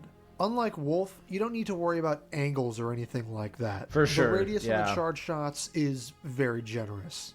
Another thing you can do too is lead or train running zombies into volcanoes if it misses. It will kill them when the volcano dissipates. Another strength of the firebow is the Panzer damage. Just like the Void, this is a really solid bow for the Easter egg and the boss fight. And now, let's talk about the Ragnaroks. Yeah, the DGs got nerfed heavy, man. And it sucks because they still cause so many glitches in DE. It's bad. Since Treyarch decided to lazily reuse the gravity spikes from multiplayer, I'm going to keep this short. Hey, it's better than the Annihilator. I know the bows are reused I'll give you that. in multiplayer, but that's nowhere near as blatant, as they all have different effects. Right. The only different ability with the Ragnaroks is being able to plant them down. But other than lifting up the Panzer, you'd never want to do this because there's a chance on higher rounds that it can bug out and make invisible zombies that are also invincible, which can obviously get you killed. This bug has existed since this map came out, and Treyarch never cared to fix it. Yeah, and it will never be fixed either. Sadly. And it's also on any other map that does have the DGs, so Revelations rip. They're not really that useful on this map anyways, with how strong the bows are. Yes. But they had to have something be a specialist weapon, I guess. True. Other than the Annihilator, this is easily the most lame specialist weapon in the game. I don't agree with that. I think this is 100 billion times better than the Annihilator. I think the Annihilator is just the worst part of BO3, personally. It's just so boring to pick up that thing. All right, here's another hot take. This map's Easter egg is just okay. It's pretty basic, and there are some parts I really dislike. It's simplified origins. That's Although basically it has what some it annoying is. quirks that we'll go over. Right off the bat, the first step annoys me. Why do you need to shoot the teleporter with an I agree. This unupgraded step bow? is Why is really it not weird. an upgraded bow if that's what you need for the first step that it activates? Yeah, that's Makes true. 0 sense. They tried to just bait players with that one for real. Going to the That's wisp all it step was. itself, I despise it. Yeah, I find wisp it can be ironic very that buggy. People who hate the bird step on Blood of the Dead have no issue with this. No, you cannot compare the two, bro. Bird step has like 45 spots. The wisps are like, what, 8 spots? And it's almost predictable as to where they're going to be. Nah, man. The blood step, yeah, sure, you can figure out where the birds go, but it's like, it's way more complex. I fully disagree with this. Because there ain't no way. they're basically the same step. There's way too they're many not. spawn locations. There's only one active at a time, and you're running around the entire map. It's boring and a terrible way to start the Easter egg. In co-op, I'll take 8 spots over 45, brother. I'll take I that. pray that some idiot doesn't end the round because I don't want to do this crap again. Right. One of the worst parts of this step is that if you shoot a wisp with the unupgraded bow, it immediately fails the step and you have to end the round. Or if you throw Widow's Wines too close to it. I learned that one from E4C 2017. However, Love that. in addition to this, Treyarch thought it would be a great idea that if any explosive goes off near any of the wisp locations while the step is active, it will fail the step and you have to end the round. Yeah. This most commonly happens with Widow's Wine grenades. Yep, there and it trust is. me, it happens a lot. It does It happen. makes sense to fail the step with the Wrath of the Ancients, but any explosive? If that's intentional on Treyarch's part, it's a horrible design choice. I think it is intentional because, again, they wanted people to suffer. This is the common ideology and methodology of Treyarch back in the day. They wanted players to suffer.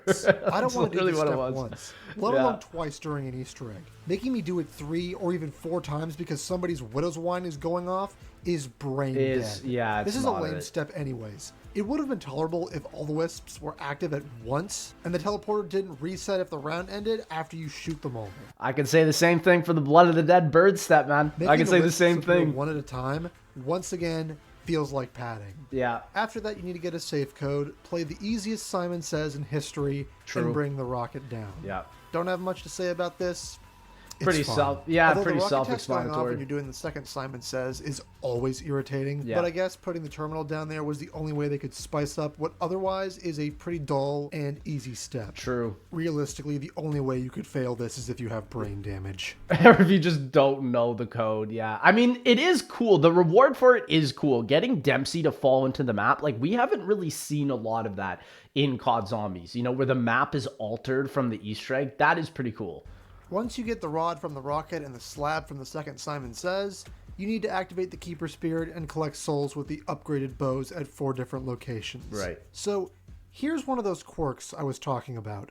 In another masterstroke from Treyarch, for whatever reason, if the match you're in is set to ranked, the number of upgraded bows you need to make for this step is according to how many players there are. only one. That means in solo you only need to make 1 bow to do the step, 2 bows for 2 players, 3 and for etc., 3. etc. Yeah. But if you're playing either unranked or offline, You have to need do all make 4. all 4 bows regardless.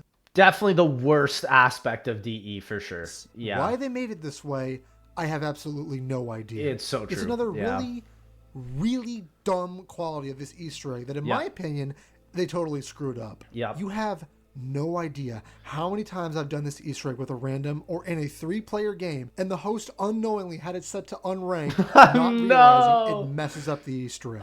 So we get to that step, and the bow that nobody's made shows up, and we either have to restart or somebody has go to and scramble make to it. make that bow at round 15 plus. It's It's inexcusable. It's tough. Outside of that, But it's funny, right? Because it's like, if the map required 4 bows, then you wouldn't complain, right? So it's just interesting how they made it like that. though, this step is fine. There's a rare bug that if a Panzer lands on the Keeper as it's moving between zones, it will completely break the step, and you'll have to restart the entire Easter Oh, I've egg. never had that. But admittedly, that almost never happens. Yeah, I've never You almost had have to that. go out of your way to trigger that. Like, I've done this Easter egg over 100 times. I've never had that happen once. So, I mean, that must be rare. Still, though, it should have been fixed. Yeah. I do remember people reporting it to Treyarch when the game was still receiving updates, but of course, it was never patched. Once Shout the out Keeper is DE. done, you're ready to start the boss fight. Each player Yeah. that's in the game needs to plant their Ragnaroks on a square near the pyramid to start it. Small This was the first Treyarch boss fight as well. It was a big deal. tangent here. But Real if someone big deal. misses the square or they've never played the map before Then and you're not know how the cooked. Ragnaroks work, Yeah. waiting for everybody to refill their specialist Takes back up after a failed forever. plant is extremely annoying and wastes Yes. a ton of time. Yeah. Anyway, once you've done that, you'll be in the boss fight proper. It's fine for the most part. It's a little primitive because it's one of the first boss fights in zombies. Yes, very You'll true. have phases where the giant keeper in the middle floats around and cycles through different... But do keep in mind, like, it was challenging enough for when players first got in, we all died because everybody didn't know about the charged lightning attack. That was like crazy. And again, near-death experience wasn't out at the time when DE was the only map or the newest map on Black Ops 3. So it was pretty tough, man. attacks and spawns dogs every now and then. Yeah. Once he goes to the middle, he'll charge up a one-hit kill attack that to counter, you'll have to place your Ragnaroks in the middle of the room to open up his vulnerability phase. Yeah. If you do enough damage during this, he'll spawn a horde of Panzers that you'll need to kill, and once that's done, it's rinse and repeat until he's dead. It's also cool on 4-player, you can actually skip the amount of phases that the boss fight has. Only on 4-player if you have enough people knowing what to do. But for solo, yeah, it's tough. It's tough. Void Bow is unless by you're far running the near best death. for this boss fight because Really? it does good damage to the Panzers, and the skulls will kill every skeleton Oh, and and the dog that skulls spawns charge during up your the fight. meter. Yeah. If you're just trying to beat the Easter egg solo, Void is the obvious choice. Wow. One cool Never would I thought someone would say that in my life. detail that I appreciate is if nobody puts Ragnaroks down in time, you can actually avoid the one-hit kill attack by standing behind one of those pillars Yeah, in the standing arena. behind the pillar. This Yeah. has saved quite a few of my runs with Yes. clueless teammates, Yeah. assuming they don't instinctively dashboard. Right. Another thing that's really helpful for this boss is the danger closest gobblegum I mentioned earlier. It makes the Panzers powerless at range and allows you to kite them around while picking them off from a distance. After the fight, you need to grab the summoning key and take it up to where you did the first Simon Says, and bam, And then you're done. Easter egg is done. Let's go. Let's talk about the story now. Don't worry, it's not completely awful. I still love the way this cutscene ends and starts, though. Like, it's just so cinematic seeing it like this. It's like a continuation of Moon. It's like if after you did the Moon Easter egg, you actually get a cutscene, which is why, to me, it's so rewarding. Yet. Eisendrache's story starts us off with an animated cutscene, not an IGC. Right. Presumably because the events of this cutscene would have taken a lot of effort to animate and make work in-game. Oh, yeah. In the cutscene itself, we see Primus chase down Dempsey 1.0 in one of the Origins robots they commandeered from the Giant. Dempsey 1.0 is in the hands of the Germans in this universe who are taking him to Eisendrache so they can load him into a rocket and send him to the moon base. Before the crew catches up to Dempsey, Primus crashes the robot in the village below the castle and needs to take the tram up to the castle. They were seemingly too late because during the first 5 seconds of the map, I will say the original DE intro cutscenes suck. Like, I just do not like the cartoony animated like style that Blundell did for these type of cutscenes, and especially in a lot in Black Ops 4. It just does not look good to me, especially when they ended Black Ops 4 with this type of style. It wasn't it. Dempsey's it was not already it. loaded onto the rocket Yeah. and on his way to the moon. Yeah. Outside of the flashy intro, the main plot in this map is pretty straightforward. We get Dempsey back down to the castle and kill him.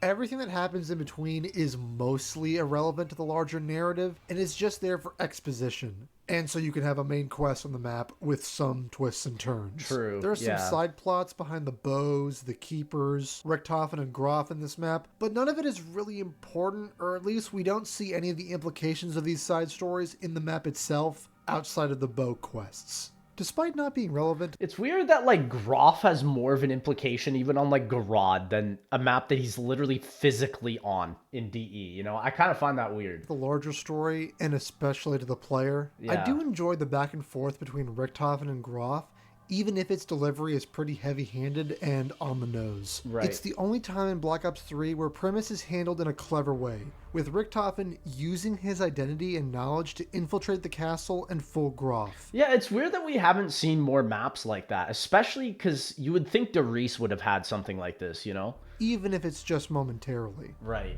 Eagles Nest. This is Griffin Station. And it's so iconic too, man. Is Eagle's You Nest can't still hate it around? for that. It's not you. When we didn't hear from you, we feel the worst. Like, this is the thing I think you don't really see a lot in Cold War and BO6 is, like, every map starts with this, like, iconic sound, the iconic quotes, you know? We need to go back to that for sure. I'm observing your current actions. I must confess to being alarmed. I'm filling up the dragons, brother. What are you talking about? Richtofen? He pissed. And right up until the end, Groff thinks Richtofen has just betrayed him while never catching on to what's actually happening. Right. It's surprisingly good stuff. Yeah, it's good. Another story positive is the ending cutscene. Dempsey killing himself. I have to say, what makes this cutscene so amazing, and I don't think a lot of people know this, is that this is one of the first COD Zombies cutscenes that was not data mined before the map even came out, because every single thing you're seeing is rendered in the game. There was no like MP4 video file to just extract and look at what the ending cutscene was going to be. And that's why Treyarch was watching the people who finished this Easter egg first, like Noah, I can't even remember, Money Talks was there, Rad Austin 27, maybe it was Milo that was with him, I can't even remember, it was so long ago, but that's why this was so iconic as when it first came out. This was completely unprecedented. Nobody knew that this was going to happen, you know? Does have some weight to it, and the acting here is strong. Yeah. This is a praise I'm going to have for the other maps. Dempsey going forward cooked. As well. Dempsey But as a cooked, side man. Note, Black Ops 4 later would undercut the significance of these scenes by completely shifting the story away from this premise. True. And in Alpha Omega, Primus literally tells Ultimus Dempsey how he died, and they play it off as a big joke, which is pretty funny and sad in retrospect. It just goes to show Black Ops 4 is not what it should have been, you know? And part of me wonders, like, if you would have seen echoes of the Black Ops 3 endings for each of the Primus characters in the Great War map, right? Like, so much payoff would have been done in that Great War map, and it just never came out. I am happy to fight alongside you, Brother Dempsey. Yours is a good soul, and you died with honor. Thanks, Tech. Much appreciated. Wait, what? It's literally a joke. Oh my god. Blowing up the moon is another So really cool stupid. sequence. Oh, this map has bruh. a few moon callbacks in it, and this caps it So off pretty well. stupid. Even though you could take the cynical approach and say blowing up the moon is a giant middle finger to the old storyline. I don't agree with that. It's literally, like I said, it's you take Moon and add a cutscene to it. I think it benefits it, But you we'll know? save those critiques for later. I don't agree with It's that. a good I don't set agree with piece, and coming off of the boss fight, it's an extremely triumphant and satisfying visual. Yeah. One of the major criticisms I have for Eisendrache is that for all intents and purposes, it's very similar to Origins. Right. A big difference. And Blundell knew that. Like I said, I've had this talk before with Blundell where he was like, Eisendrache was going to be the vanilla Black Ops 3 Zombies map. And it's so true. It's basically, you take the stylization of the Giant, add a simplification formula of Origins into it, and that's basically DE. You with know? this map, however, is that with its smaller scale, the bow quests being much shorter and straightforward than the staffs, the map itself being much smaller with no mud, it makes you Right. feel like you're doing more with less busy work in between. True. Which is Yeah. why I can concede that this is a solid map at its core, and unlike Shadows of Evil, it actually has a reason to exist. Yes. Even though it's far from my personal favorite. I think DE can be played by any casual player, but really mastering Shadows of Evil makes you a great Zombies player, in my opinion. Shadows of Evil was a shameless imitation of Mob of the Dead, Right. with little to no improvements over its predecessor. And the love for that map is one I'll never understand. I just don't agree, man. It's got aura, though. It's got But aura. Eisendrache is an okay Tell it to interpretation BO6. of what Origins did, with a few twists and problems of its own. Right. The lack of creativity with DE and Shadows is something that even to this day never sat right with me. Because waiting for Black Ops 3 to come out, I wish, for example, okay, I went to Austria, right? I went to where the Hohenwerfen Castle is, where DE is. And I wish DE actually incorporated more of the village. Like, I went to the village when I was there, and it's a cool little place. Some guy gave me a knife to go up to the castle and carve my name in a tree. And then later on, I had a mod that went this year, and they cut that tree down, so... I played sad, a man. Pretty ton sad. of Mob of the Dead and Origins. So to see those Yeah. maps reinterpreted and have their ideas repackaged as new maps in this game, on top of the story really beginning to lose me by this point, it made me lose a lot of faith in this game pretty early on. I do agree on that. Like, you could see that this story was kind of devolving, and by Revelations, it's just, yeah. We should have even had the Great War map for Revelations, right? Until Zetsubou? See, CJ's a big Zetsubou lover, so this is going to be interesting. I'm not a big Zetsubou lover. I am enjoying it more over the years, but I'm curious what he's going to glaze here. Zetsubou No Shima is the map where Treyarch finally broke the mold. They did cook with this map, As someone who never stopped playing Black Ops 2, I love up the until Black Indiana Ops 3's Jones release, vibe because here. the CODs in between BO2 and 3 were absolutely terrible. Ghost. It was refreshing to finally have a map that felt completely new. Right. I've been playing Mob of the Dead and Origins the entire time, which is why I quickly saw through the facade Same. Shadows of Evil and Eisendrache put up and got tired of those maps pretty quickly. It's so funny how you and I literally did the exact same thing, yet I had a completely different experience. Like, I just loved BO3 from start to finish. Even though there were a ton of flaws, I still loved it, you know? This map is all ambition. And It while is. it doesn't do everything It's crazy. perfectly, I have a ton of respect for it. Yeah, I love the intro for Zetsubou No Zetsubou. Shima One of the best intros signified that ever. we were finally out of the safe and predictable era of maps in Black Ops 3. Oh, 100%. And it innovated in so many ways with the plant system, side quests. But it's so funny, though, that you say that, because casual players hated this map. They couldn't figure out how to turn on the power, so they just gave up on this map, went back to play DE, you know? So, and yeah. quest design. It's Right such from a the nice... beginning- I've never seen this map on Zetsubou in my life. Where is this? I don't even know where this is. Zetsubou's map layout is a massive improvement just in terms of the way the player branches out. I agree, but also the fast travel on this map is garbage. It's so bad. I do not like the fast travel on this map. Either It's door out of terrible. spawn leads to the two distinct sides of the map, And I each feel- housing its very own power switch. I feel like I remember talking to Blundell and being like, bro, the prices on the doors on this map are way too expensive. And he did nerf them, but Depending on if you're in a solo or a co-op Yeah. game, where You need- quick you need revive or shopping free for Juggernaut this map. lands will help influence this. right. And because which side of the map it spawns on is random, it always has some variety in which way you open up. I Each guess. of the two sides of the I mean, if you play with Perkaholic, no, it's funny because I've never even picked up on that. I just always play Perkaholic on this map. map have areas with many important things. This being the box, Right. traps, or Easter egg and quest related stuff. Both areas have circular designs with drop downs so the player can maneuver these paths well and not get trapped by zombies either spawning or following you in these places. I will say the layout of Zetsubou is definitely more adventurous than anything that came before it. Like, it just feels like you're out in the middle of some Indiana Jones temple, you know? It gives Shangri-La vibes, and I think we definitely need to see more of this in Zombies, for sure.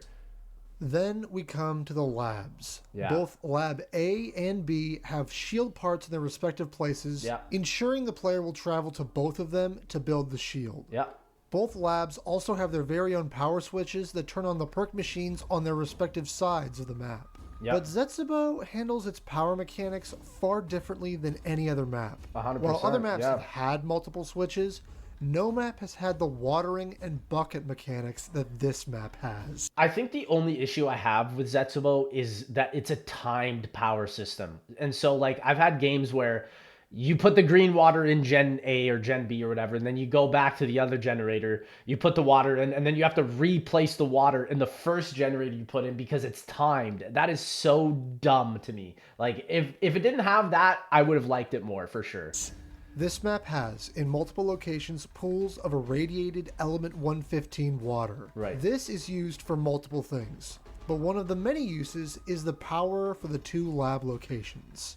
To use the water, the player must acquire Zetsubou's main unique item, The bucket. the bucket. Yeah. This is a one-time pickup item that each player in-game can acquire.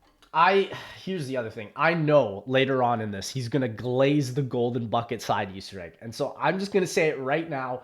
I wish the bucket just worked as the golden bucket initially, that you didn't constantly have to refill it up. I think that's my biggest issue in Zetsubou. There's just a lot of gimmicky steps. I do not like time steps in Zombies. I do not like having the player be forced into something because it's timed. And that is reiterated so much with Black Ops Cold War, with the bosses that are timed and all that. I just can't stand it. And so it sucks that Zetsubou, in a way, kind of introduced that into Zombies. So many time steps, you know? Like, there are are time steps that are, it's all right, you know, like the Derice pack punch and whatnot, but and they are placed all I just over don't the like how map in different Zetsubou does it. locations. I don't like how Zetsubou Zetsubou does does it. have a simple yet ingenious way that introduces this mechanic to the player without being intrusive.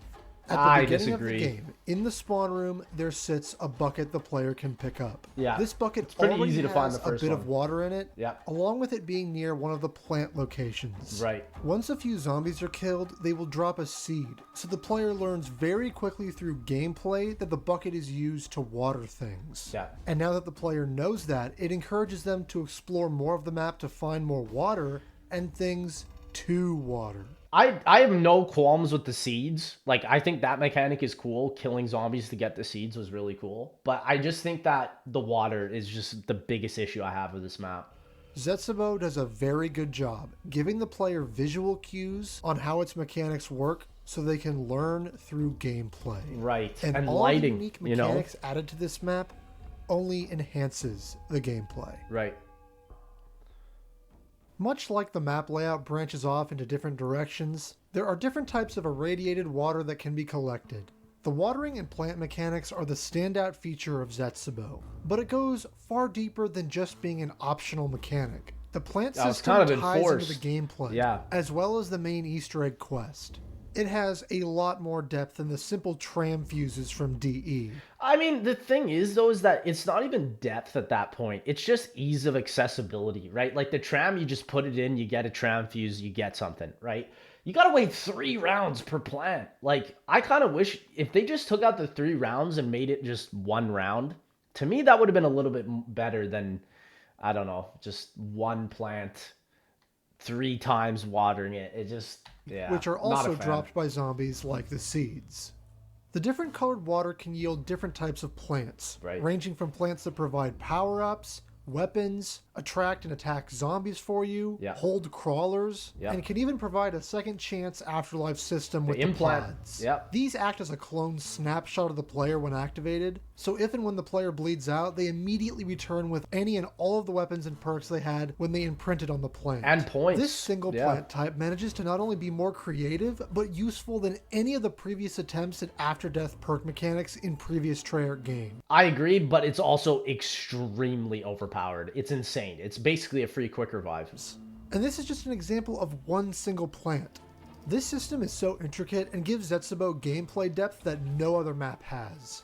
As the player uses the pools of water to turn on the power at both laboratories simultaneously, this is where they now gain access to the bunker. Many maps have had bunkers that are sectioned off areas before and after, but Zetsubou's is one of the most significant as it isn't just a section of the map, but rather the second half of it. It is literally a second half, yeah. And I do like the way that you find it, and as soon as you get the bunker door open, it's like a whole other world. It's just, I think there's so many issues with the bunker. It's just not well connected with the rest of the map. There's certain areas, like for example, the door with all the webbed cocoons, you just don't even go back in that door really, outside of purple water and getting the pack-a-punch part, which is not often. So, I don't know. I don't really like the bunker The that bunker much. is where Zetsubou really expands, which is a bit ironic due to the fact that it's a more dark and close quarters environment. Right. But the map layout and its progression really comes to a head once the bunker is accessed. Because here is the main power switch like older maps, and once it's activated, the entire map is turned on permanently. It's the next major step for the setup of this map. Not to mention the power switch itself, like the bucket, has its very own teaching tool. I kind of like the power part here for Zetsubou, where you go underwater and you unclog the spider web and you get the little tool for the pack bunch. It's cool. It's just, again, for a casual player to find all of this and just buy the right door right off the hop from the bunker, it's pretty tough. Like, I get why a lot of casuals do not like Zetsubou. The I powers really need get to it. be turned on by clearing an underwater fan. By doing this, the player is locked in this underwater section where they need to learn how to swim as well as use the spore mechanics to their advantage. By breaking the spore on land, it causes the player to cough and be unable to use their weapon. But Right. underwater, Gives the you player that can air. use them to regain oxygen. How does that make sense? This teaches the player to use the spores when they're low on air underwater. True. It's a And cool as the mechanic. deepest parts Yeah. of the bunker are explored, we see this element pay off in a big way. I love the spores because, again, over ground, you get to use it with the KT4 and run faster. And then underwater, you can use it to get air. It's really well thought out mechanic. It can be a bad thing, but you can turn it into a good mechanic towards the player. That is a well-balanced mechanic, in my opinion. At the very end of the map, through the bunker and to the lowest point, a long underwater cave leads down to an important part for the Wonder Weapon. Right. Normally the player would down if they tried to stay underwater for this long, but thanks to the teaching tool of the spores, the player can now take advantage of this mechanic. Also, having As Jug deep as the helps bunker and stamina. goes, 3 elements keep it from feeling as cut off from the rest of the map as one would think. In both the first, second, and third section of the bunker, there exist fast travels. I hate the fast travels, though. They're so bad. Like, they just don't bring you to the areas you want to go. And I feel like there's just still so much running on Zetsubou. Whereas, like, in DE, whenever there's a place that you want there to be a fast travel, it's always there. To get back to the other parts of the map. One in the base, like this Rainbow Water one is cool. I think the zip line is just not it though. And the final one, and the slide is cool. Gun. The slide is cool, but again, it just doesn't bring you exactly where you want to go. These are great and simple ways to get to and from. They're the innovative bunker, though. As I the agree zip with line that. And plumbing pipe are two-way fast travels. Yep. Zetsubou may be a close quarters map for the most part, but all of the elements benefit that play style. Which is why it's difficult to separate the map layout from the gameplay because they flow so well together, as well as how the player progresses and uses the map mechanics. You see, all of these elements I've discussed are used to craft the Wonder Weapon, complete challenges, and do the Easter egg. I think, though, the KT4 is a great Wonder Weapon. It was definitely slept on when this map first came out. People thought it was really garbage, but as you upgrade it, it's basically a better version of the Sliquifier with more usages because the map is made so well. So I do agree with you on that. The underwater spores are useful to help the player get the Wonder Weapon parts as well as upgrade it. Yep. The fast travels are used for both the Wonder Weapon upgrade and the main quest. Yep. The plant system gives not only ways of helping yourself out for steps, but some challenges revolve around them, which leads to the plant system being used more and more so the player learns it well. And not to mention that the one... Well, I agree and disagree. Like, for solo, really, you're not really planting a lot of purple plants unless you have a challenge, or green plants at all. It's mainly either fruit plants if you don't have the perkaholic, or you're just putting in a ton of blue plants to get the bullet, and then imprint plants. And that's where I feel like the plant system just kind of falls flat because Blundell wanted you to use all sorts of different colors and mix and match them. But the issue is that it doesn't matter because the blue water is just the best water of the three, which is why I feel like the system just kind of sucks. The weapon itself, like all of the things on this map, interact in more ways than one. Right. The KT4 can help clear out spider webs, open new paths, and make plants stronger. That's what I'm saying. KT4 is great. This is what gives Zetsubou its depth. By really having a Wonder Weapon that doesn't just simply kill zombies effectively, it has a ton of really usage. Engages with the map well and adds to all the mechanics on it. Yeah, very true. Very true. Not a lot of Wonder Weapons can do that. As you progress through the map, you learn it well. While Zetsubou might have one of the longer setups that exist, it's all worth it in the end for what the player ends up having. You have a Wonder Weapon that fits the layout, interacts with the environment, helps with mechanics, and provides the player with the protection they need for dealing with the bosses. I wish the KT4, when you shot at a plant, made it grow faster. I know sometimes it does, but it's like, it doesn't really do it in a way that should be the way, you know. I wish like you would shoot it at a plant and it would just be done in one round, you know. I don't know. I love the KT4. I just think the plant system is the biggest irk I have for Zetsubou for sure. Which they certainly are interesting. Right. There are the spiders, which are small, slow, low-damaging enemies that can cut off certain paths, and the thrashers. But if the player can deal with them properly before they aggro, they aren't nearly as time-consuming of an enemy like the Panzer or Margwa. I fully disagree with that. If you're on high rounds, the Thrasher is worse than the Margwa and the Panzer combined. I would literally have either of them opposively to the Thrasher. The only way you can take out the Thrasher high rounds is with the Skull, and that is just stupid. I've seen games where, for example, where Insomnia Virus was on a massive game on Zetsubou No Shima going for round 100, and he just ran out of points because he couldn't kill a Thrasher. It was invincible. And that, to me, is just horrible game design. That is why, to me, the Thrasher is still to this day probably the worst boss in all of Black Ops 3 because it's just not designed well, you know? And like I stated, the KT-4 can deal with the Thrasher quite effectively and instantly get rid of the web walls the spiders make. It'll deal with the Thrasher till like round 30, but like past that, you need the skull. And if you don't have the skull for the Thrasher, you're cooked.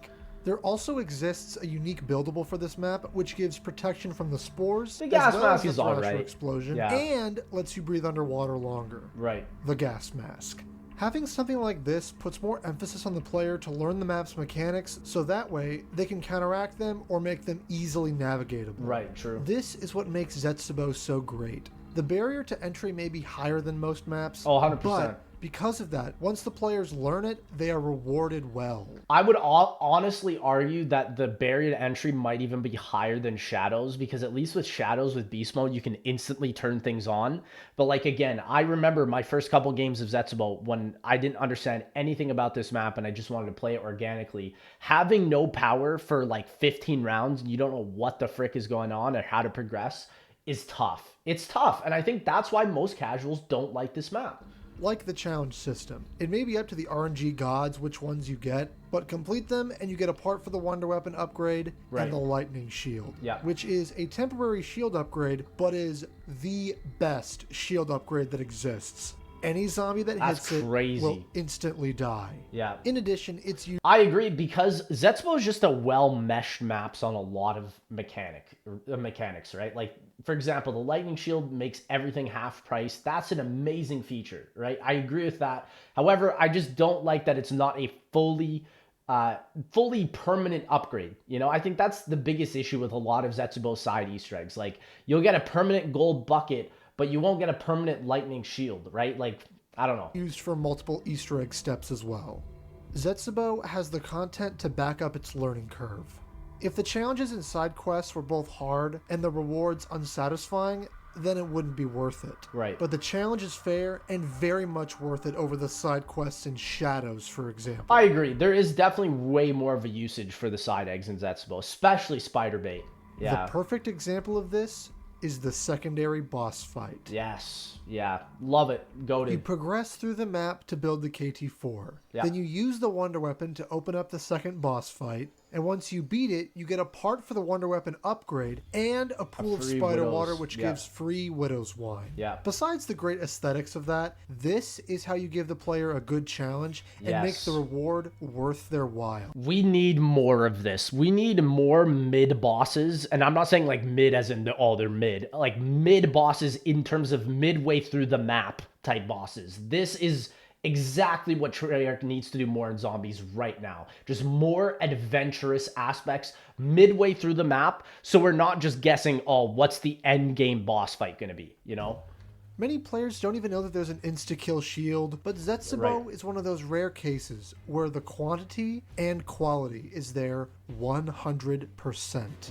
Every mechanic the player would have to deal with becomes easier when progressing further into the map. The spores giving you trouble? Craft the gas mask. Right. Spiderwebs and thrashers are being difficult? Build the Wunderwaffe, which when Yeah. killing a thrasher gives a helpful cloud that boosts the player's movement speed and reload speed. Yeah. Every element complements each other on this map, and the specialist weapon is another great example of this. The skull is probably the best specialist weapon in the main BO3 maps. Like, I think there's a better one with the Leviathan specialist weapon, like the water staff. That is so cool. But, I mean, the skull is still just so unique. Once all the podiums are completed and the Skull of Non-Stopway is earned, this map opens up so much more. Oh, yeah. Quite literally, as it too gives you access to the Easter egg locations, as well as some hidden goodies to help you out. Having all the aspects of the map interact with each other in satisfying and rewarding ways, while never being too easy, is what Zetsubou does so well. Right, right. And I think that's, again, also what makes it so bad for casuals, because it's just not too easy like DE, you know? Zetsubou has one of the coolest side quests in all of zombies. Spider bait, man. You'll need to Yep. have all of your challenges completed and have the Skull of Non-Stopway. On a spider round, if you use the mesmerize ability of the skull, there will be one spider who's different from all the others. Your character will comment on this spider when you discover it. You'll have to then take him to the 3 different colored waters around the map. He'll then drink from each. I wish there was a Easter egg like this in GK where you're able to turn into a dragon. My gosh, that would have been so freaking insane. Like, I love the Dragon Strike, but it's like, I think Zombies needs to go more down this fantastical type of route. Like, I do not care about realism when it comes to a game called Call of Duty Zombies, brother. Like, it needs to go insane. And I do think Zetsubou is probably one of the only maps that does go to this length. It's true. Once that's done, you'll need to take the spider to Lab A, get him in the cage, like you did for the KT-4, and once you raise him up, hit the console with your electric shield. Once you lower him into the pit, the round will end and the next will be normal. After that round, though, it'll be a spider crazy round spiders again.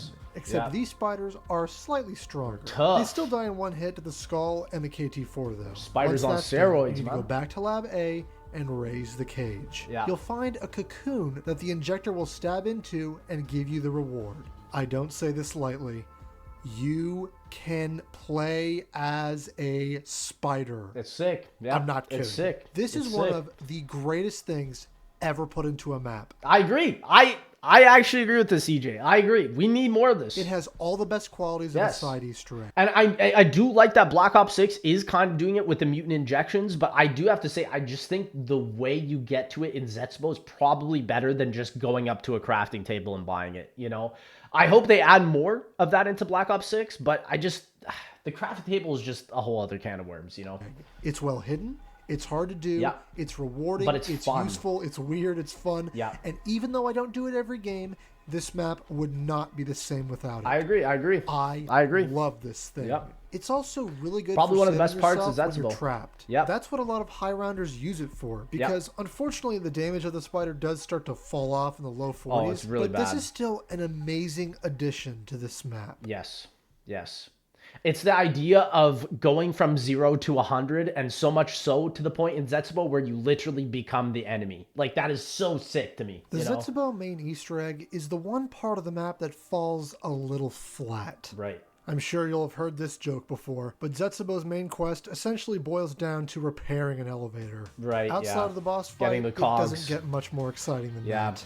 There's also some really questionable and irritating parts of this Easter egg. While it does flow well with the map, that's mostly because there isn't a lot there.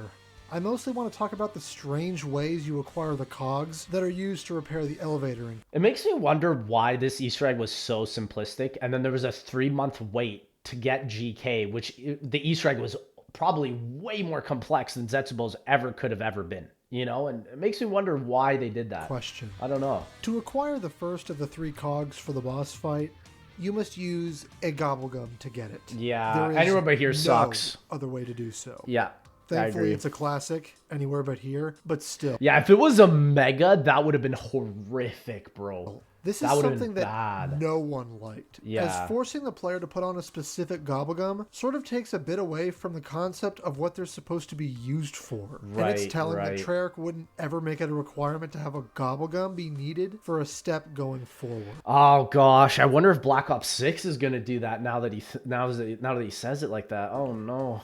The second cog is by far That could the be most bad. irritating. That could be That's bad. because it's completely random. Right. I'm talking about the plain cog, of course. Yeah, this one's just finicky. To get this one, you need to get an artillery shell from the upgraded version of the loot plants that come from using blue water and shooting them with the KT-4. You then load it into the artillery gun to shoot down a plane that flies around the map after you mesmerize a random piece of paper in the purple water room. Right. The problem with this is, not only is it completely random whether you get the upgraded plant in the first place, it's also completely random whether those upgraded plants have the artillery shell in them at all. Exactly. And trust me, folks, the odds of getting the shell to spawn are tough.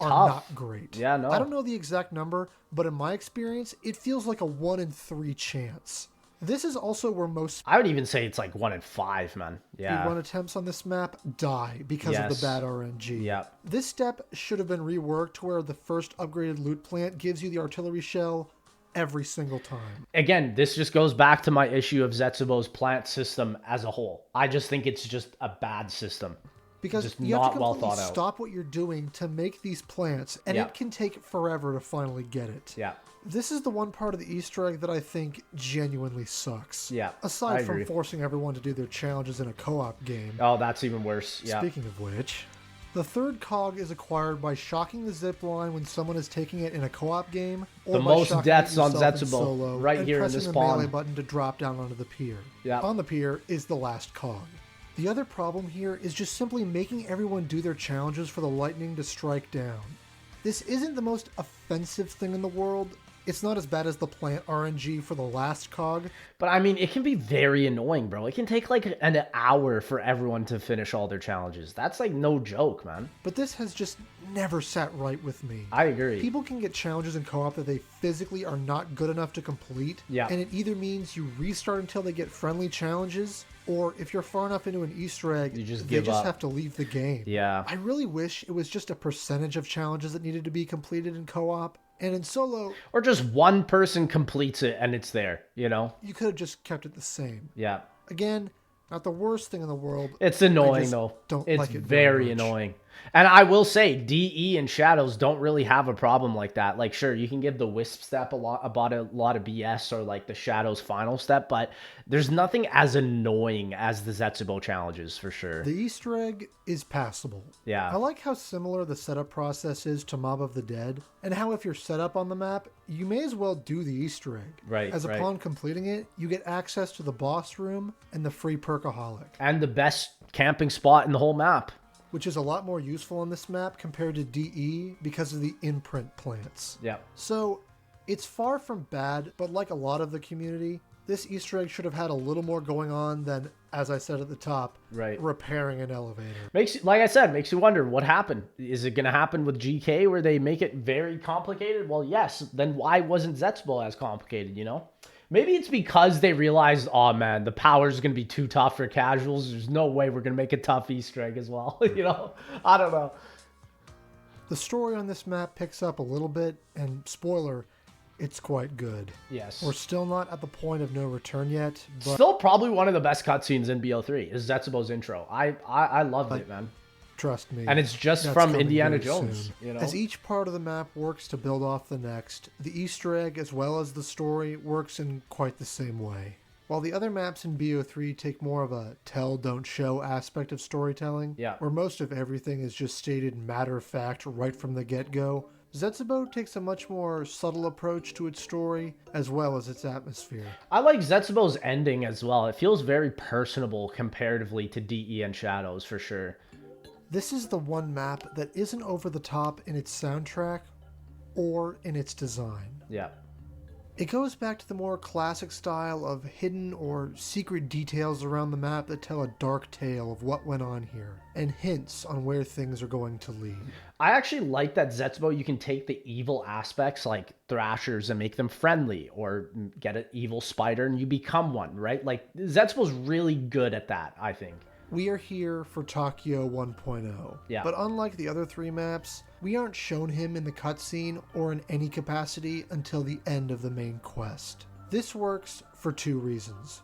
One, it builds up a good aura of mystery and suspense about what situation we'll find Takio in, and surprise in how he is revealed. We get an expansion on lore we knew very little about, all the way back in World at War with Division 9 on Shino Numa.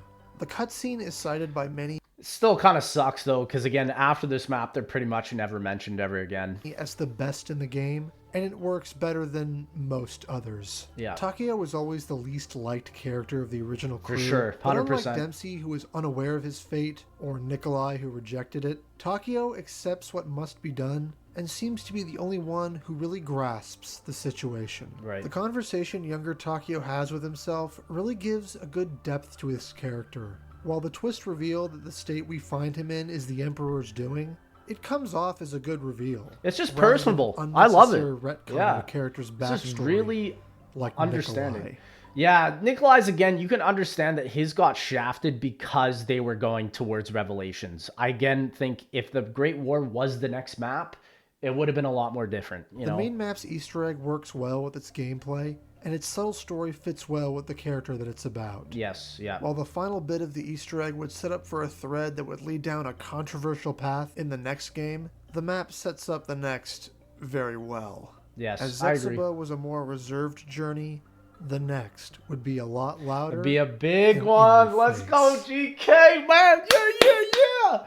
Dude, Gorod, this was peak hype. I always think of this map as my favorite because peak hype at the time, peak timing just with Z House 1 going on during this map's release. Like, I loved everything about this map, and I loved everything that happened during the time of this map's release. So, I know CJ's gonna hate it, but hey, let's get it, man. GK, I gotta love it. I gotta love it. Gorod Krovi is good. Yes. Really good. It's dang great, Well, man. not without flaws and bugs, as we'll discuss. This map does so many things right. It's just sick. This map has a very bombastic intro cutscene, which establishes that this one is going to be very different from the other They four. freaking fall out of the This map sky, relies on man. new and old elements of zombies and blends them together almost perfectly. Yeah. Whereas Shadows and DE were very transparent and forced in their references and fan service, GK rides that line perfectly. Yeah. The Wonder Weapon on this map, as a nice change of pace from the others, is surprisingly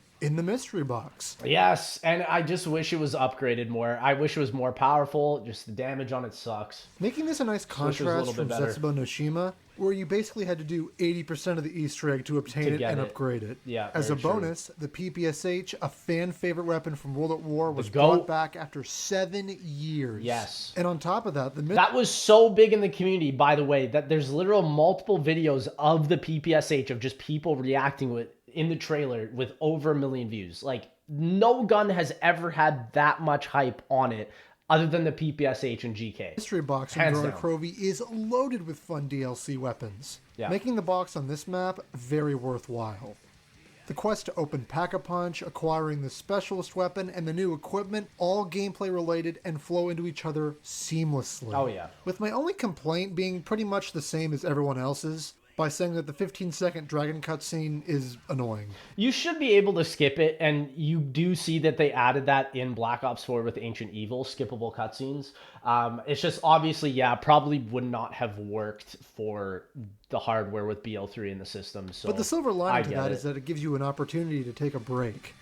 But let's not get ahead of ourselves here. Let's go through why Gorod is such a well-balanced map. I freaking love this map, man. Yeah, it's such a great map. While Zetsubou took a long time to set up for an immaculate payoff, Gorod has a more straightforward setup and easier to understand mechanics. Again, the map layout of GK is exactly like Doris, but you take the Pack-a-Punch machine and you put it outside of the map, and that's GK. Gorod is all about going from location to location Yeah. multiple times. Yeah. When calling down the Groff modules, which act as the 3-step system to unlocking Pack-a-Punch, in the same vein as Doris Exactly. and Ascension. Yes, Ascension is exactly the same thing too. One issue I have is that there's only one door out of spawn, and you cannot fast Right. travel from one side of the map to the other like on Zetsubou. Spawn is kind of forgettable. It's kind of true. Once you're out of spawn, the rest of the map is just sort of outside of it, which is why you could say, like with Doris, they put the Pack-a-Punch right in spawn. But I get it. GK spawn is mainly to avoid the bomb step. It's for your challenges. It's where you come back from the Pack-a-Punch. It has its usages, but I agree. It's not as integral as the rest of the map. You'll have to run all the way back, and the buildings Yeah. that separate spawn from the supply depot and tank factory don't have paths that overlap. True. So you'll have to Yeah. go all the way back through the department store by spawn. But most people don't run back to PAP. They just usually go to PAP and then come back to spawn, you know? The only fast travel that leads to spawn is from Pack-a-Punch. Right, So if you yeah. wanted to get back there, Most you would people have use to go this all method, the way though. to Pack-a-Punch, meaning that you'd have to watch the 15-second dragon cutscene and go through the tube anyways. Or get the This can wings, lead to yeah. the flow of the map feeling a bit sluggish at times, but all the areas for the most part are much more open than Zetsubou. Yeah. So you won't find yourself being trapped as often. No. Like stated before, the map's mechanics and setup is much more streamlined than Zetsubou, but not to the point where it's too easy. And the Groff modules give a decent enough rush to defend. GK to me is like the perfect balance of like technical aspect in zombies with like solving mind puzzles and then also a skillful aspect as well. That's why I love this Easter egg so much. And just the whole power and Pack-a-Punch process. The zombie shield on this map is one of the best. It's the GOAT. With a It massive really is. fire blast attack, This and there's a Ancient lot Evil. of ways to protect yourself and Yeah. do decent damage. Yep. Speaking of damage, the one thing Gorod does well is its roaming enemy that does an area of effect damage to you. The boy. The dragon. Dragons. Yeah, they're Dragons, freaking being menacing teased from the looking. previous maps, are a real spectacle here. Yes, And they yeah. have The real build-up is interaction with great. the player, both positive and negative. Yes, The yeah. dragon that swoops down to breathe fire in certain areas gives a constant threat for the player that can be avoided with a little bit of heads up and map awareness. Like I said, the only thing I wish this map had is if we could have ridden a dragon or become one ourselves, like the Spiderbait. That would have been such a sick build-up, especially from Spiderbait to see in GK. In It's just too addition, bad the we didn't shield get to see provides it. immunity to the dragon's fire, Yeah. making it an even more important and effective tool Very that the player will important want to tool. focus on keeping Yeah. and upgrading. Yeah, because nothing in the map With all the negates spectacle that, this map other than the has, shield. it still somehow manages to have a more traditional, classic map charm and playstyle. It feels like a World at War Perhaps map. it's the three-prong pack system, Yeah. or maybe the ease of which you can acquire the Wunderwaffe from the mystery box, Yeah. which hasn't been the case for an original map since Barry That's in Black Ops 2. crazy. Wow. Every original map since has needed a quest, to get the them. Wunderwaffe as This well. makes the barrier to entry a lot easier than even Eisendrache. Yeah, The which Mark is III crazy. doesn't have infinite damage, but it does give a slowing effect to the zombies, and the black hole kills into the 60s. I think the casuals don't like GK, maybe because it's just too difficult. Like, maybe because, like, while yes, DE is obviously more of a casuals experience because everybody can get the bow. I think the biggest issue with GK is that not everybody can get the Rega Mark III, right? And so that can be a big issue.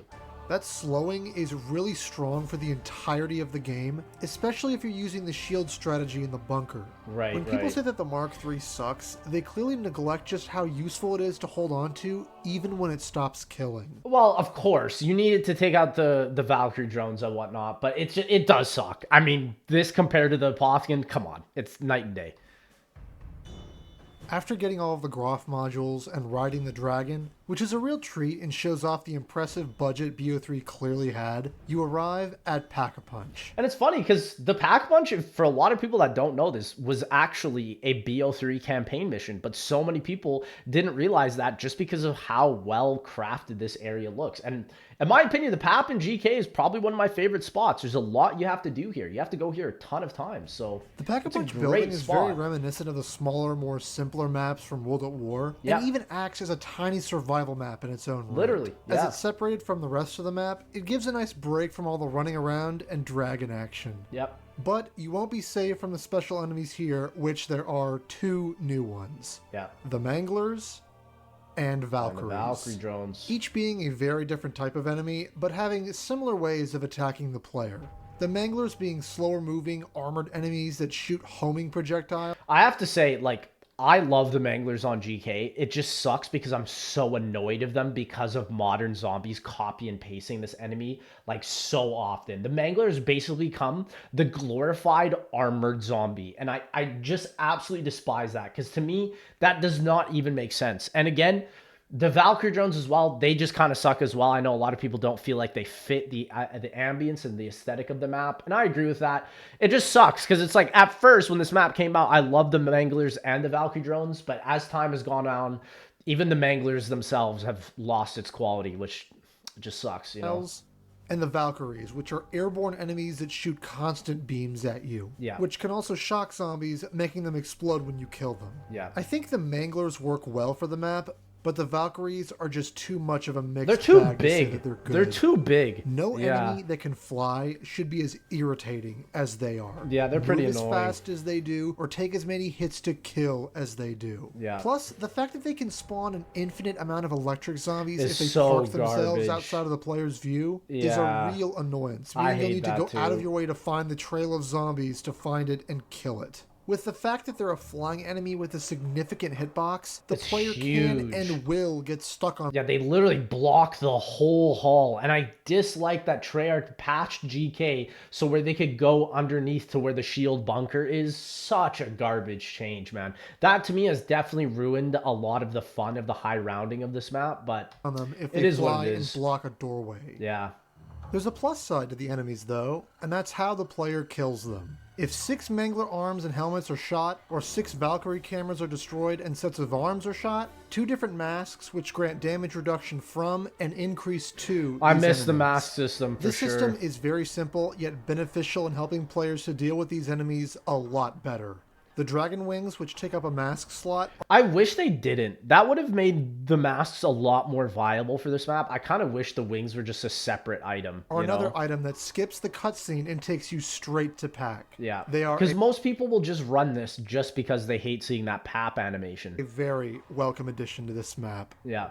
The challenges and additional content is varied enough to give each match enough depth and replayability to keep coming back. The challenges aren't really used though in GK. Like I can't name you one game where I've done every single one of my challenges on GK. You know, I kind of find that kind of upsetting because the map is just so good. It has so much great flow to it. The most weapon on this map is the Gauntlet of Siegfried. Yeah. It has 2 abilities. There's the baby dragon on the gauntlet itself that can shoot fire like a flamethrower. Which is or alright. you can send the baby dragon off and do a hit that massive punch. glide punch with the gauntlet. Yes, The sir. flamethrower is pretty lackluster. Yeah, it's pretty You'll bad. primarily want to punch with this thing, Yeah. but unfortunately, that has a few problems. Yeah, glitchy. Some pretty big ones, Very in fact. glitchy. Yeah. Firstly, and by far the most annoying, punching into death machines. Why is this a thing? If you punch into one, it forces you to waste your entire Yeah. specialist bar because for whatever reason, they thought that the baby dragon staying out and shooting things was something that people would actually want to do. I agree. They should have just taken that out. It's so dumb that every time that happens, if you don't recall it back, it just wastes your whole meter.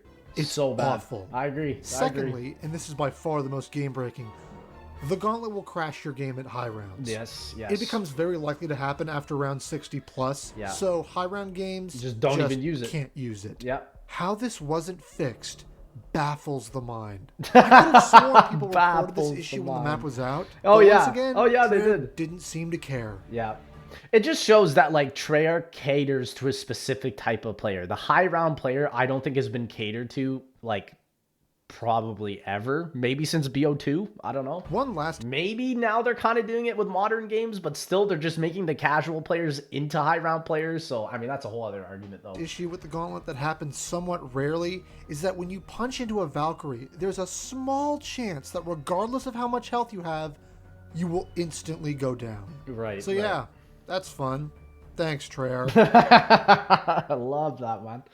The Gorod Krovi Easter egg is the most difficult Easter egg in Black Ops 3. Hands down, hands That's down. why, more often than not, you'll see bad players complain about it. Yeah. I don't think it's perfect. No. In fact, right at the beginning, you'll have what I like to call an artificial roadblock step. To start Yeah. this step, you need to kill a Valkyrie next to a generator at Pack-a-Punch. And then you need to scramble around the map and It does suck because this is one of the only Easter eggs I would say that if you don't have access to the internet, like on your phone, to go to Cronorium.com and look up the Valve set, tough luck. You know, you're not going to be able to do it. put in the right code into these dials to get a cylinder for Sophia. Yeah. Now, the code you put in follows a certain formula that 99% of people playing this game don't understand. Yes. And I'm not going to pretend that I do either. I don't either. I think we've all unfortunately been on Cronorium.com Shout at out least Cronorium.com. once just to be able to complete it. Yeah. Because the code required isn't communicated to the player in any meaningful way. This is the one part of this Easter egg that flat out sucks. There's true. no two It's ways true. about it. I do think, though, it was necessary for the solve at the time. But yeah, I mean, going back, it is kind of annoying to have an internet access for it. I get This it. whole step feels like it was put in to artificially inflate the duration of the Easter egg hunt back in 2016. Oh, for Because sure. of that one Yeah. bad decision, For sure. the game suffers as a result. Now the overwhelming majority of people need to use an external source just to complete the first step. Yeah. And that's, you guessed it, bad game design. Yeah. I'm just going to skip ahead to doing the challenges because getting the trophies is really not that interesting. However, I will say, just as a caveat, a devil's advocate, if you will, that this type of step, the Valve step, is infinitely better than a Blood at the Dead Morse code step. Morse code is easily the worst Easter egg steps in all of COD Zombies, hands down. I'll take any Valve step over a Morse code step any day. Hands It's down. only worth mentioning that up to this point, you need to have gotten the Dragon Strike and the Gauntlet to progress. Right. Now, one of the most dynamic parts of this Easter egg is that the challenge trophies, order man. is random. I love With it. the I exception love that. of the last challenge. Right. That's always the same. The first one I want to talk about is the most controversial. The bomb step. I don't want to say you're bad at zombies if you hate this step, but You're kind of bad, though. So the basic gist is that when the step comes up, on the map above the console you place the trophies on, each part will flash in a sequence, and they flash pretty quickly. They go There are fast. 6 different yeah. bombs around the map. I would say for co-op, it's a lot more difficult. But again, if you don't remember them, just go back to the spawn room and you won't die because all the bombs are outside of the spawn room. And what you need to do is go to each location in the sequence and deactivate the bomb in that area. Yeah. If the timer runs out or you press the wrong bomb, the bombs will explode and instantly down anyone near them. Yes. In solo, this step is very easy to the point of being a non-issue. Because you can pause. Just pause the yeah. game on each part of the sequence the map shows Very you. true. Yeah. The timer you're given is also extremely generous, to the point where even if you got the worst bomb order, as in having to run back and forth through the map the most, you'll still be able to complete it with ease. Yeah, that's true. Co-op, however, Especially even, he's doing it without stamina up here. And that's a pretty good testament that the step is well designed, for sure. is a different story. Yeah, and it's co-op can why be a lot different. of people dislike this step. I agree. You can't pause while the board tells you the sequence. Yeah. And as mentioned, the order flashes quite quickly. Fast. And depending on the player count, the timer can be very strict as well. Yes. With 2 the more the players, the harder it is. players, you can usually still do the entire sequence by yourself. Yeah. If you don't get the worst bomb order possible. Right. So that's a positive. But 3 and 4 player lobbies Tough luck. aren't so lucky. Yeah, You'll need to tough coordinate luck. with your team and assign them to different bomb locations before you activate the next challenge. And usually, not knowing if you'll get a bomb step at all on the next go. When it starts, the person reading the order off needs to tell everyone else where to go. That's interesting differentiation. I feel like if you fail a step on solo, it gives you that same step. Does it not do the same in co-op? I didn't know that.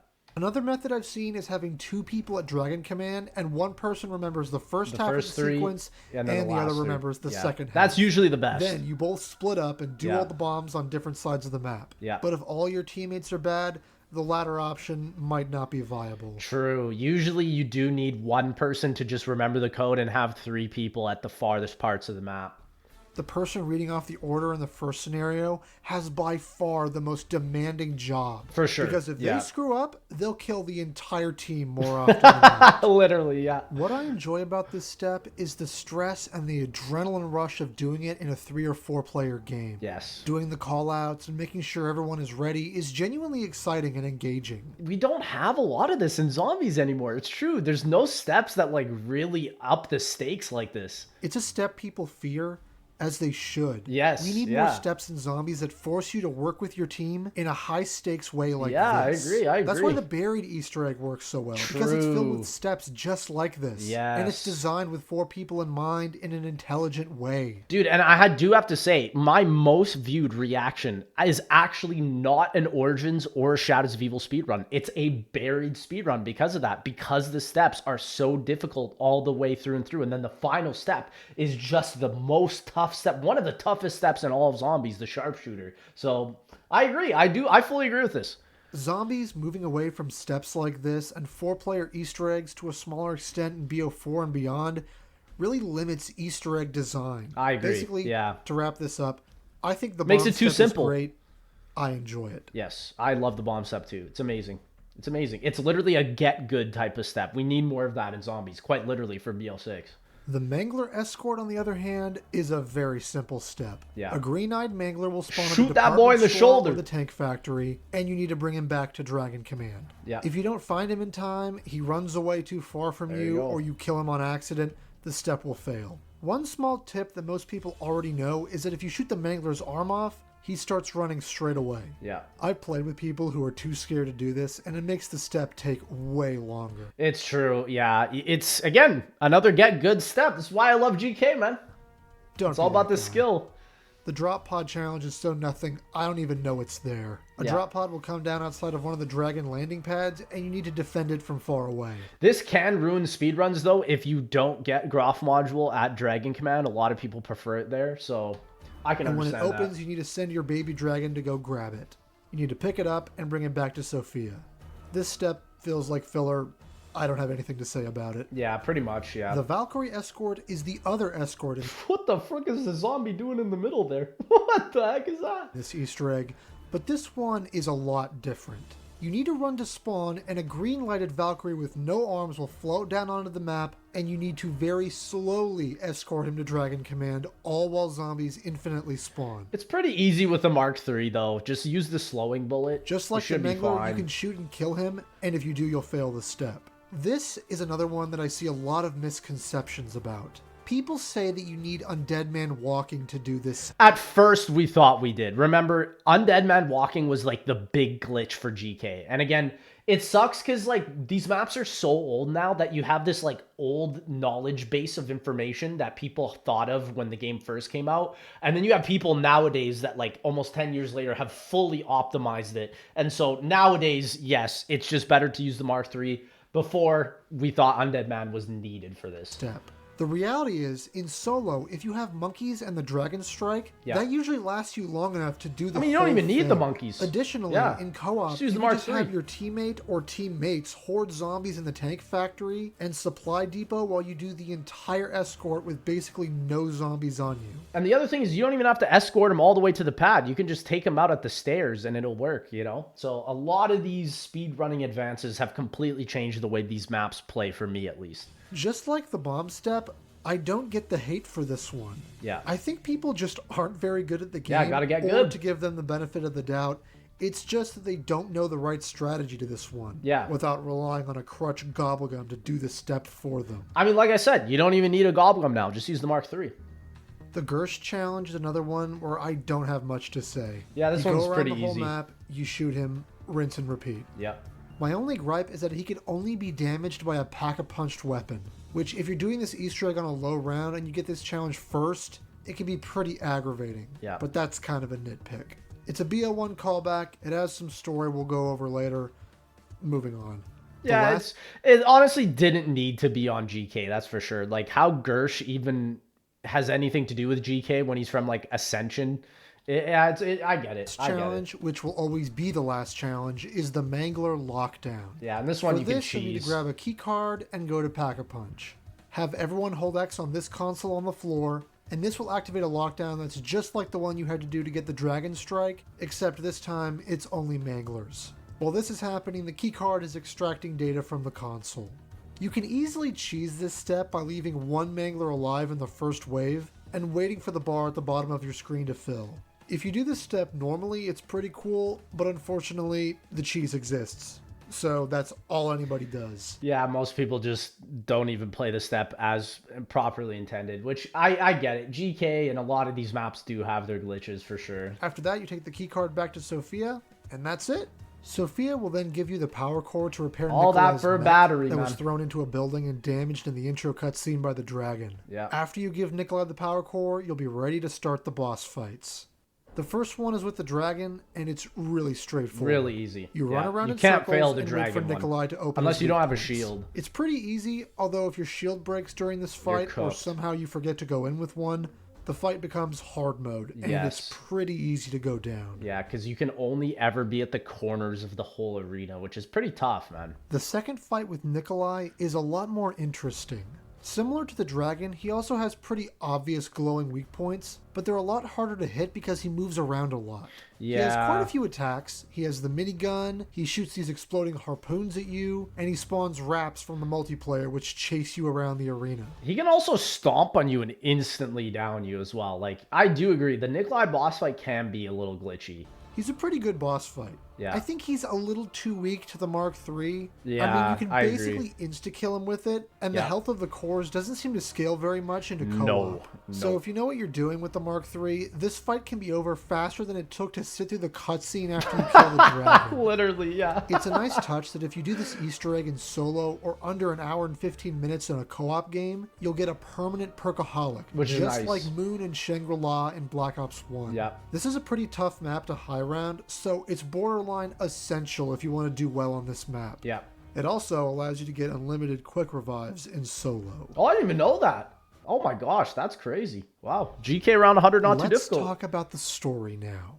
When Nikolai dies and the cutscene ends, you're teleported back to spawn, and 3 of the 4 characters are treated to some of the worst dialogue ever written and recorded by a character that has Yeah. only been alluded to up to this point, that being Dr. Monty. Yeah, it's sad that Dr. Monty people in the community I've seen have just dunked on him over the recent years. They've just really do not like this character because obviously it was a shoehorn by Blundell. I have a lot for to say about him BO4. later, but basically this is where BO3's story turns into an embarrassing mess. I agree. Let me be clear. Yeah, It I was get that. subpar and confusing up to this point, but now there's no going back. This is where it gets Yeah. completely derailed, and it's unsalvageable from this character's introduction onward. We're going to talk about that in the next map, but no, this is where figuratively the story goes from eating a cheap TV dinner to drinking raw sewage.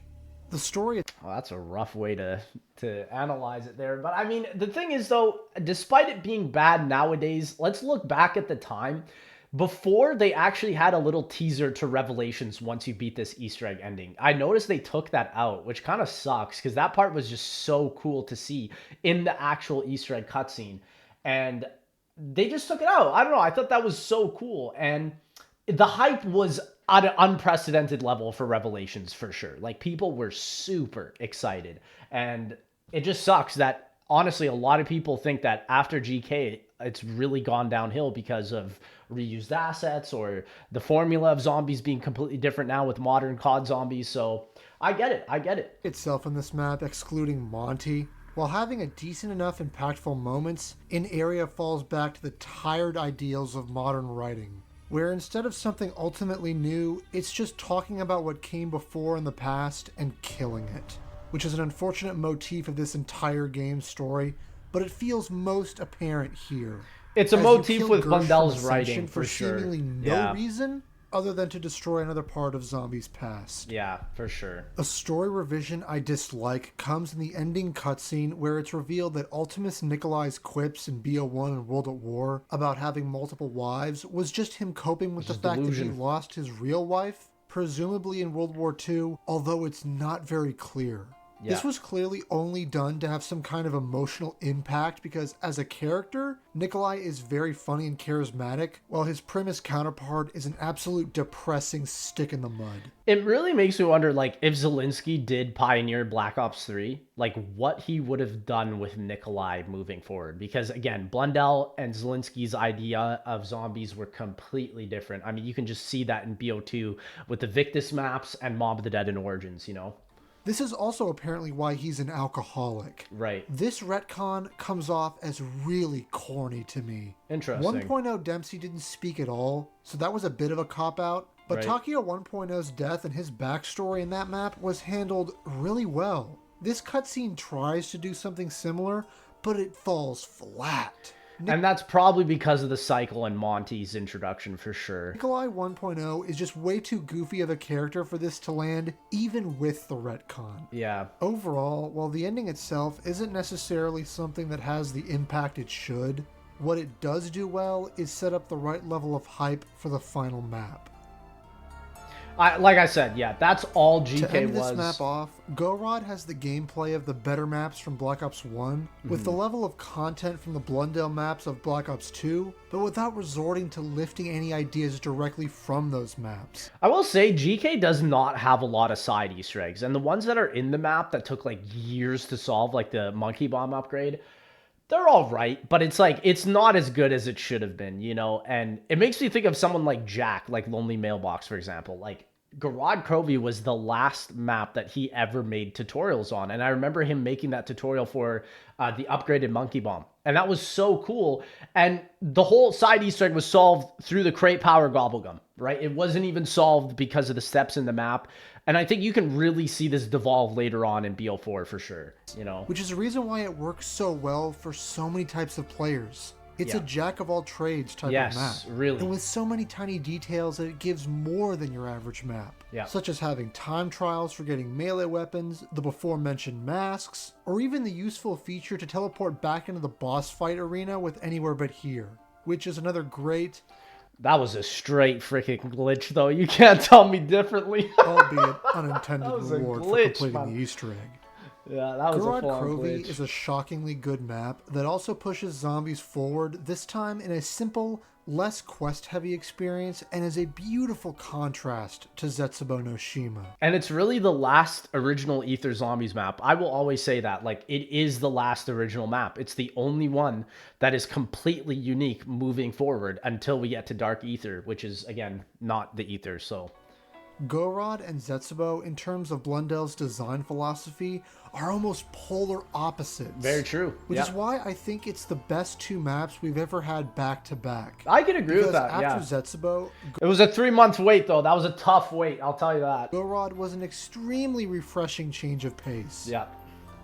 Yeah. But unfortunately, This is where it goes downhill. Treyarch's winning streak Ooh, yeah. would come to an end. And Revelation sets the pace for BO4 with reused assets. Yeah.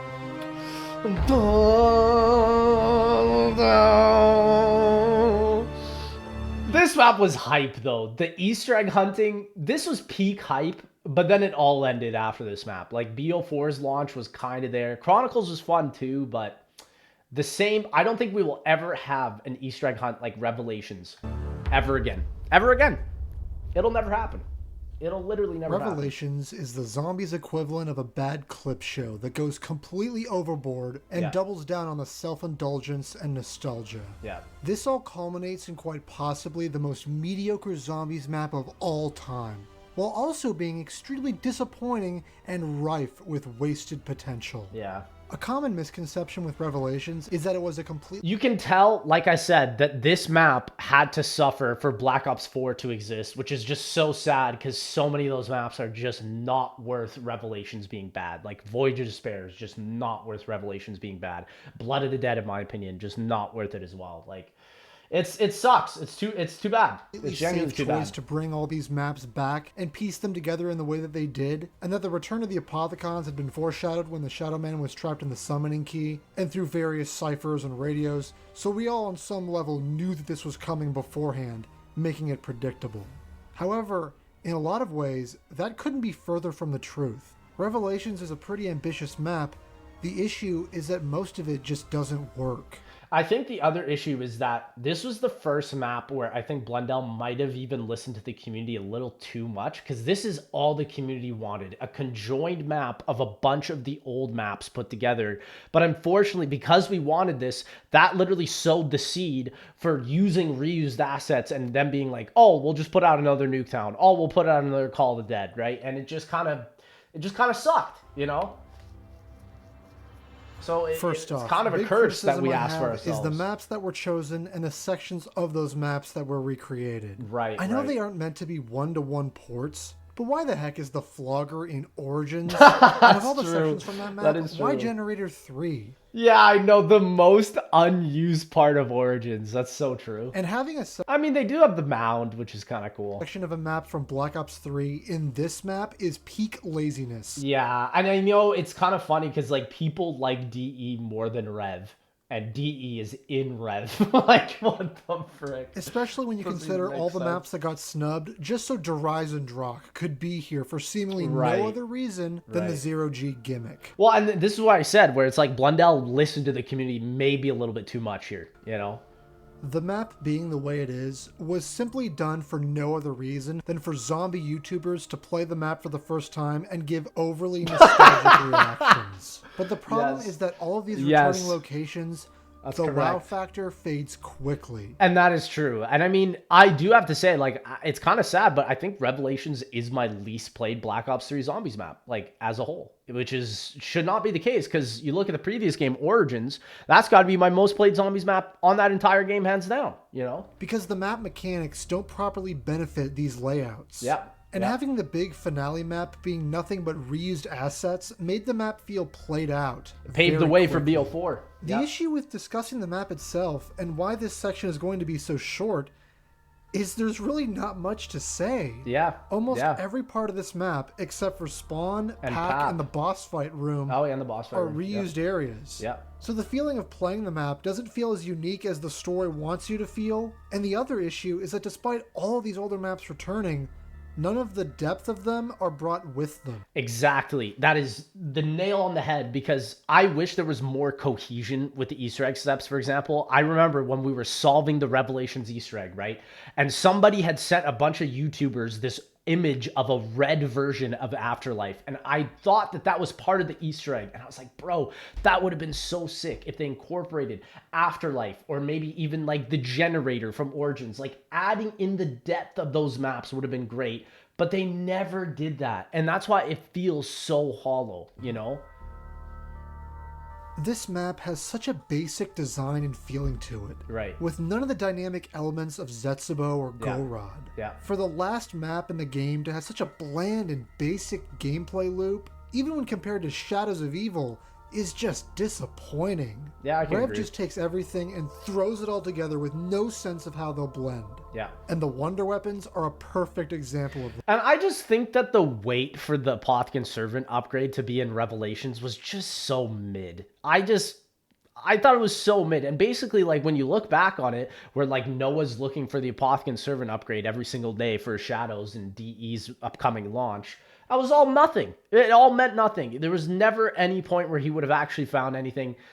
That just kind of makes me upset, you know? And it ruined a lot of the build-up started from Shadows with BO3, you know? Even the bows weren't as broken as one might assume, because Right. they couldn't melt the bosses on the maps they were on. True, true. But when you introduce the Thunder Then Gun the into Thunder that Gun, equation, yeah. along with allowing the player to hold both the Servant and the Thunder Gun, ridiculous. It leads Yep. to the difficulty being a complete joke as well. Yeah. Not to mention the Ragnaroks, the returning Dragon Shield, and Little Arnie's on top of Just that. the best of the best all in one map, literally.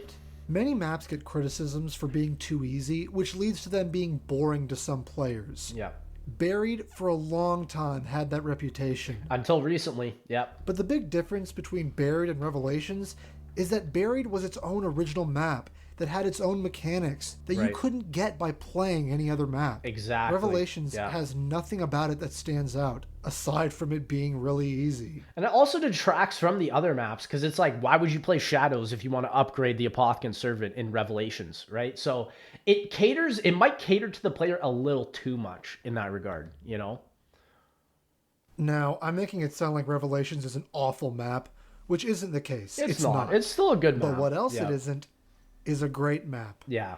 With none of the innovation of Zetsubou, the fun of Gorod, or Yeah. even the style of Shadows. The style. Revelations has That's very dang right. little in terms of gameplay depth. Yeah. The only thing that offsets this are all the mask side offerings. Which also are just completely forgettable because you don't need it for the speedrun of the egg, right? Like, Rev is kind of a rough map in that regard. The you know? mask system, which had been slowly iterated in each map, has been expanded tenfold here. Yes. They all have their own enemies that are needed to be killed or tasks to be They're done all to really acquire cool. them. Yeah. And there's a very decent amount that gives all kinds of bonuses. Yep. This system is the only thing Revelations has going for it. Yeah. But even then, in some ways, they take it too far. And it just kind of sucks because as soon as we figure it out, all of the masks, that was it. You know, it didn't have any usage towards anything. It wasn't used for like the impossible Easter egg for BO3 or whatnot. It's just sort of there, you know, and that's kind of why I don't really like it and I don't really use it either. And most people don't. You have to really go out of your way to go for the masks on Rev. Because some of the masks are, by and large, better than others and Yeah. make them completely obsolete. Yeah. The only other notable side quests are the returning spawn room fast time challenges that give plenty of decent melee weapons. And the weapon table at Noct. Weapon which table is the is first sick. time since Yeah. Moon that players could share their weapons with another player. Yeah. But that's here, true. it's done a lot more easily than the hacker with the random box weapons every other hit. It was kind of difficult to get to this. You have to do a bunch of different chalk drawings and you have to know all the older maps too. So yeah, it can be kind of a pain. Here, you can choose which weapons of your own that you want your friends to have. Yeah. It was a cool feature. And I mean, they just added that in modern COD Zombies where you can just share any weapon out of the box now. Revelations Easter egg is by far and away the worst main Easter egg in BO3. It could be one of the worst ever, just with like the rock steps and stuff. I agree. It makes no sense. Yeah. It's not fun to do. Yeah. The story is horrible. Yeah. It's not good at all. If you've never done or know about the steps for this Easter egg, this is going to sound unbelievable, but trust me, these are all real You steps. like rocks? All of which stumped Easter egg hunters and the entire community for days on end. For weeks, brother. For weeks. And that's because they're poorly designed, deliberately obtuse, annoying from a gameplay standpoint, and have absolutely no wow factor whatsoever. Yeah. To this day, it remains by far the longest main Easter egg hunt, clocking in at 9 days. That's ridiculous. Literally over a week, man. Wow. Let's see why that is. Yeah. First Rocks. step you need to do is shoot rocks. these random tombstones outside of the map that you can't read without a sniper scope in spawn. These are the graves of our 4 characters for some reason. Yeah, I wish they were put into a better spot. You would think that like the whole build up for BL3 would have more than just floating tombstones, you know? You need to shoot them in the order of the maps that they died in. Yeah. Which is kind of clever, I'll admit, but it makes no sense, seemingly, and does nothing and serves no purpose to the story.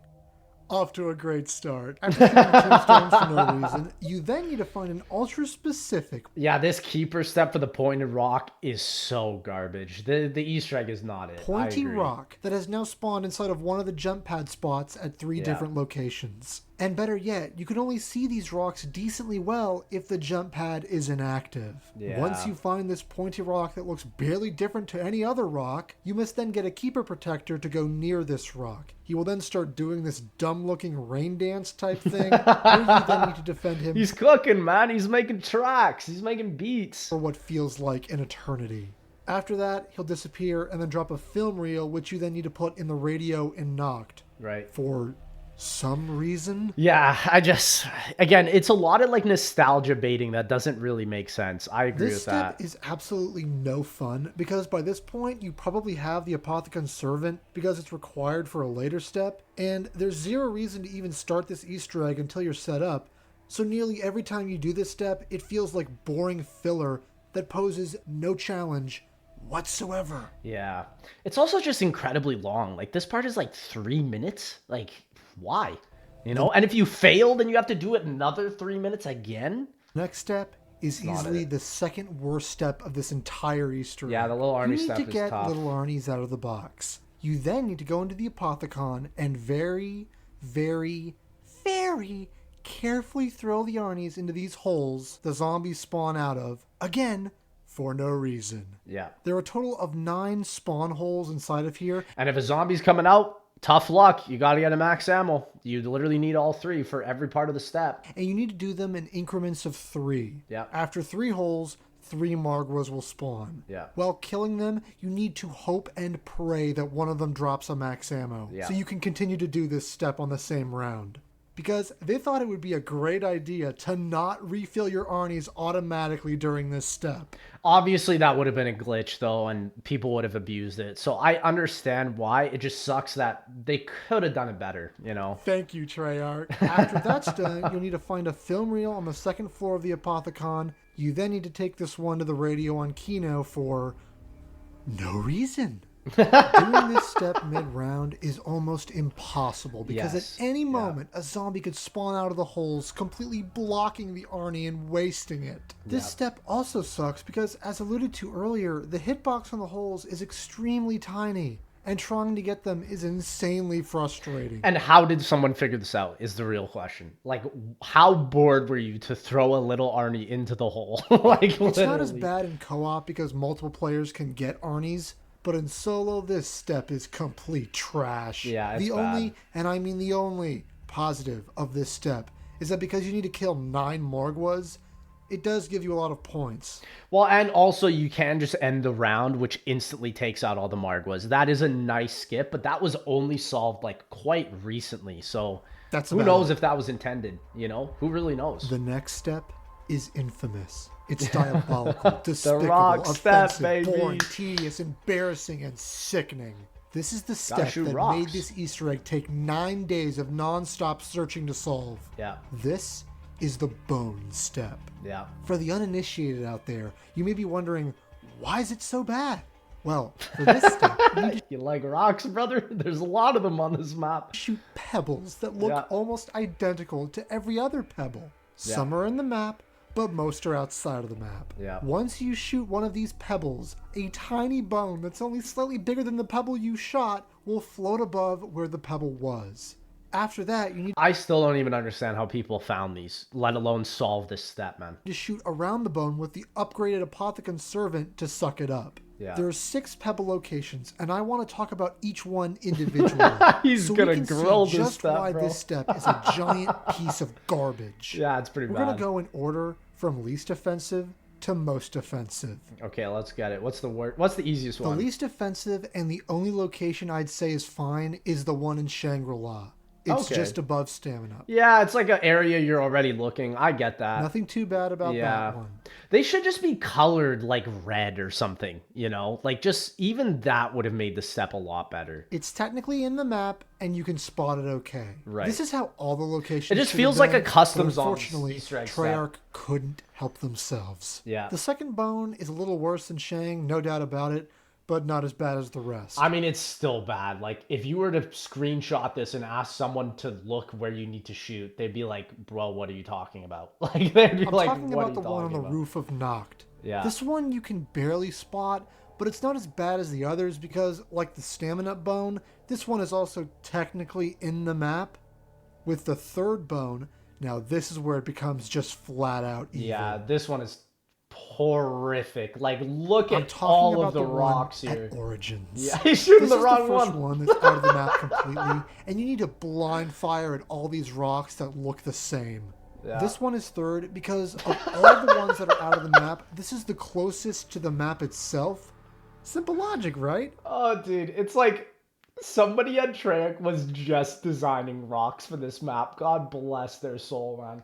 It's still horrible, though. Fourth is going to be the Verrucht Bone. I was really tempted to put this higher, but it was going against the other Yeah, two this one is like, how would you ever see this? Because there's so much foliage in Varrock's area. Titans of Stupidity. This Yeah. bone is outside of the map on one of the rocks on the left side of this river. This one is horrible because there are rocks everywhere, and You just because of can't the see poor it. lighting in this Yeah. area and the render distance, it's extremely hard to see it, And people are doing this on the PS4, bro. even if you've shot it. That's why Yeah. it's so high in this mini ranking. It's terrible. It's bad. The fifth bone, and I was struggling over whether to make this the worst. It came down. It has to be the wall run. The It wall has run. got to be the spawn room bone. Oh, okay. This one. Yeah, okay. This one is just like, how? You just can't see it all. Yeah. You basically need You to just blind have to fire into this spray. church to try and hit it. The only Yeah. indication you have is the sound effect for hitting it, and if you missed that or didn't hear it, you just need to guess. Any gameplay Easter egg, like 9 actually kind of suffers from a similar Easter egg step where it's the shooting the scorpion at all 3 of the targets. Any Easter egg step where you literally have to pause someone's Easter egg guide and look at exactly where they shoot, it's a bad step. It's a bad step because it means that they didn't want you to solve it, you know? And that's why I just don't like that gameplay philosophy. Like, the player should be encouraged to figure it out, you know? This one is horrible in every conceivable way. Yeah. Despite that, however... The wall run is even worse, though. What is this? You got this man on the next level. There can be only one. Surprising no one of the worst locations for anything in all of zombies, Yeah. it has to go to the DE wall run. Because no one would ever expect a side Easter egg for a perk would have an actual aspect of the main Easter egg. That's why I think this one is the worst. Bone. And you This need one anti-grav. It's horrific Yeah. and truly putrid. Yeah, it's bad. It's the ultimate middle finger to the community. This location alone was why the Easter egg hunt took 9 days. Yeah. People could not find the this last one. bone. Yeah. For this one, you need to wait for zero gravity and then spray all over this wall on the like somebody was doing this to solve the Easter egg the whole time. Oh, that makes me sad, man. hopes of accidentally hitting the right spot for the bone to pop it's out. horrific. There's absolutely zero indication on this wall as to where you're supposed to shoot, by the way. Even when you've done this Easter egg And what's up with this wall? And it's also like just out of view of the line of sight as well. It's so bad. a lot, this is the one bone that's a guessing game every single time. Yeah. It could take 2, 3, sometimes even 4 G strike cycles to get this stupid thing. Yeah. For that alone, it had to be the worst. There are ways, like I said, that speedrunners have found that you can just shoot all these bones from like a window barrier in Nocturne and Toten. But again, like so few people will have the skill and the ability to do that. Once you've painstakingly got all the bones, it's time to go back to Noct. Yeah. On the second floor, you'll see that they're all laid out on the ground. You need to shoot another servant shot at these bones. It will then spawn a generic looking zombie corpse. Shoot it with the servant again, and you'll get the last film reel. Finally. You need to take this to the radio on Origins for, again, no reason. Just like, what the frick is the point of it, man? The next step is surprisingly simple. A spectral version of Sophia will... Yeah, from this point, the Easter egg is great. After you get past the rock step, the Arnie step, getting all the wonder weapons, the Easter egg's actually quite fun. I like the eggs. I think the eggs are fun. It's just a lot of map knowledge. There's a lot of parts that you have to know where things spawn at. Will appear in Noct near where the zombie corpse was. You need to go to all 4 corruption turrets and bounce the turret beams off of these crystals, which will then point the beams towards Sophia. Once that's done, you go back to Noct, hold X or square on Sophia, and she'll pop into existence, and then lead you to the teleporter in Kino. She'll power it up, and you can go into Samantha's room. The Chronorium will be laying here on the bed. You need to grab it, and that's it. After that, we have the eggs, which is... I do wish that the house had more of an influence in the Easter egg. I know you can use it for the super Easter egg, and it actually makes the boss fight a little faster. But yeah, I just wish this room was used more because it was hyped for so many games, and you're basically using it as a glorified place to just pick up a book. You know, that's kind of lame. Aside from having too many locations, is a pretty okay step. Once you come back from Samantha's room, you'll be back in Kino. You need to place the Chronorium on this podium, and this will start the egg step. Basically, you need to find 4 eggs, take them into the Apothecon, put each of them in one of these... It's crazy that this egg step was easier than the rock step to solve. Like, as soon as the rock step was solved, people just figured out the rest of the egg really quickly because they just knew from every other part of the map, like, for example, these weird throne-looking things in the Apothecon's stomach, that this had to be involved with the egg, you know? Disgusting-looking holders, get kills, worm pops out, grab worm. Now here's the interesting part. You need to take the worm back to where you got the egg and listen for these weird sonar beeps. Yeah. Once you get close enough, you need to hold X or square on that location, and the worm will pop out and give you a symbol. Repeat that 3 more times. I just wish this had a little bit more nuance to it. Like, why are we doing this? You know, I think that's the biggest issue is like you go from an Easter egg that's very well understandable, like Shadows of Evil, like, okay, we're getting the sword. Now we're getting the flags. Now we're going for the Shadow Man, right? To what's even going on in Revelations. We're shooting rocks. We're freaking throwing octopuses in holes. It doesn't make sense, you know? That's where I think Rev really fails. There's no cohesion between each of the steps. And the step is done. All those symbols we picked up, we need for the first, and I'm going to say this in massive air quotes, boss fight. Stand in the circle in the projector room, and you'll be awkwardly teleported into the boss room. Fun fact, there's a bug Treyarch never patched where there's a small chance that when you're teleported into the boss room, you can hit a death barrier and die. No way. First thing you need to Okay, thank God I've never had that, man. do here is run up to the Chronorium that's now here for some reason and hold extra square on it, and the 4 symbols you picked up will appear in the book in a sequence. You then need to input these symbols up to where you spawn in the room. Then the boss fight starts. This once again poses Hey, this is more of a boss fight than the Shadow Man part, bro. no challenge because you have the Apothecon Servant and little Arnie's by this point. I wish even like they pulled the Blood of the Dead here and just made the Margwas really big, right? That would have been cool, you know? That would have been slightly different. Not just elemental, you know? I don't want to go over all these phases because other than making the room look pretty, they're kind of lame to be honest. Right. The only interesting one is the floor is lava, where you get to boost jump around, but that's about it.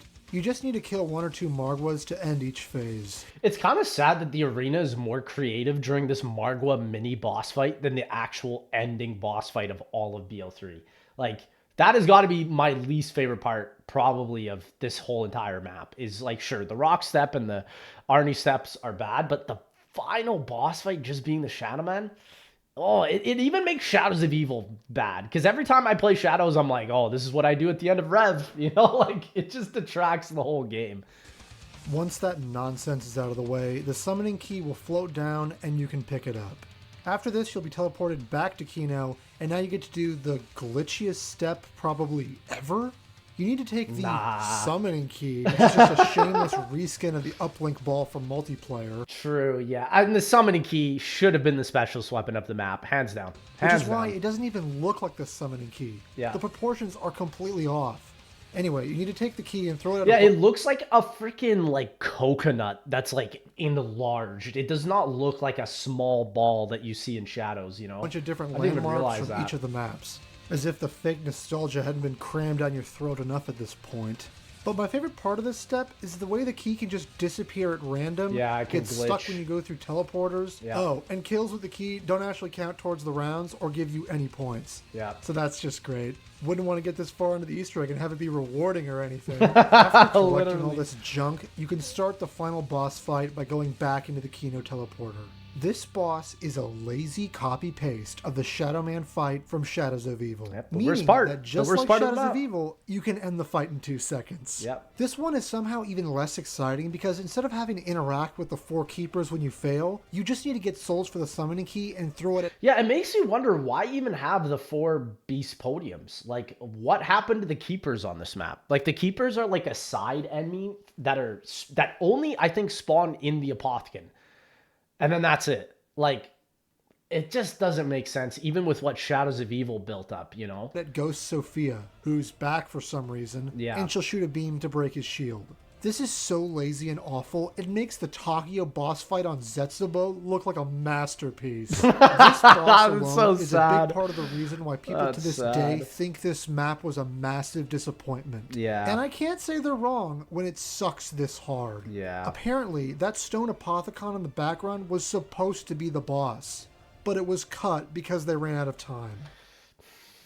Shout out Black Ops 4, man. And this is the thing. It's like, every time I look at this image, it's like, this is what Black Ops 4 did, right? And it's like, yes, while I do like BO4, number one, it wasn't the original envision that Blundell had. And number two, just this image just says it all, you know? It just says it all. It's like what could have been, but what we didn't ever get. You know, thematically, I don't know what the difference would have been and why killing this one big slug would have mattered when Very we true. see like 20 of them in the final cutscene. That's actually very true. There's multiple of them. And again, Revelation's ending cutscene doesn't really even make sense to me, you know? But it still would have been better than what we got. Yep, I agree. After the boss is done, we're treated to a terrible IGC with Maxis and Sophia that looks like it was made by a custom mapper for $5 and they only had an hour to put it together.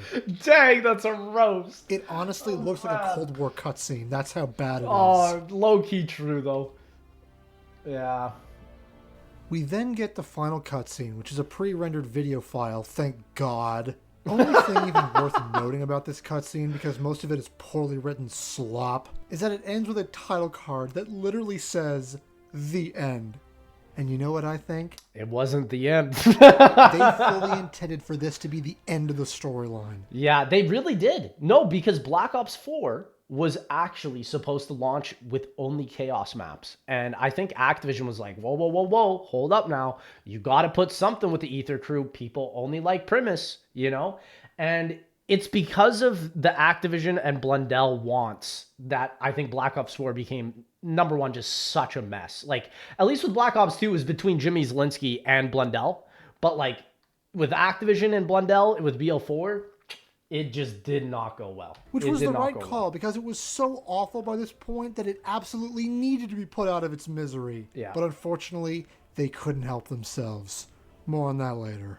The thing you'll be immediately hit with when this cutscene ends is, oh, it ends the game. That's right. Yep. This map And that, again, sets the pavement for all of Black Ops 4. It's started a just so horrible trend bad. of Easter eggs ending the game for no reason when you finish them. Yeah. I don't care about your horrible story or continuity. Please Me let me too. keep playing the game. Me too. Thanks. Yep. Apparently BO6 is fixing this. God, I hope so. We'll just have to wait and see. Again, it's funny because it's like BO6 fixes some things and then doesn't fix others. I mean, you can literally see in this promotional image, there's a freaking mangler to the right, bro. Like, come on, man. What a brain dead decision. Yeah, it's so true. Oh, Black Ops 6, And please. you know, for a map called Revelations, there really aren't many.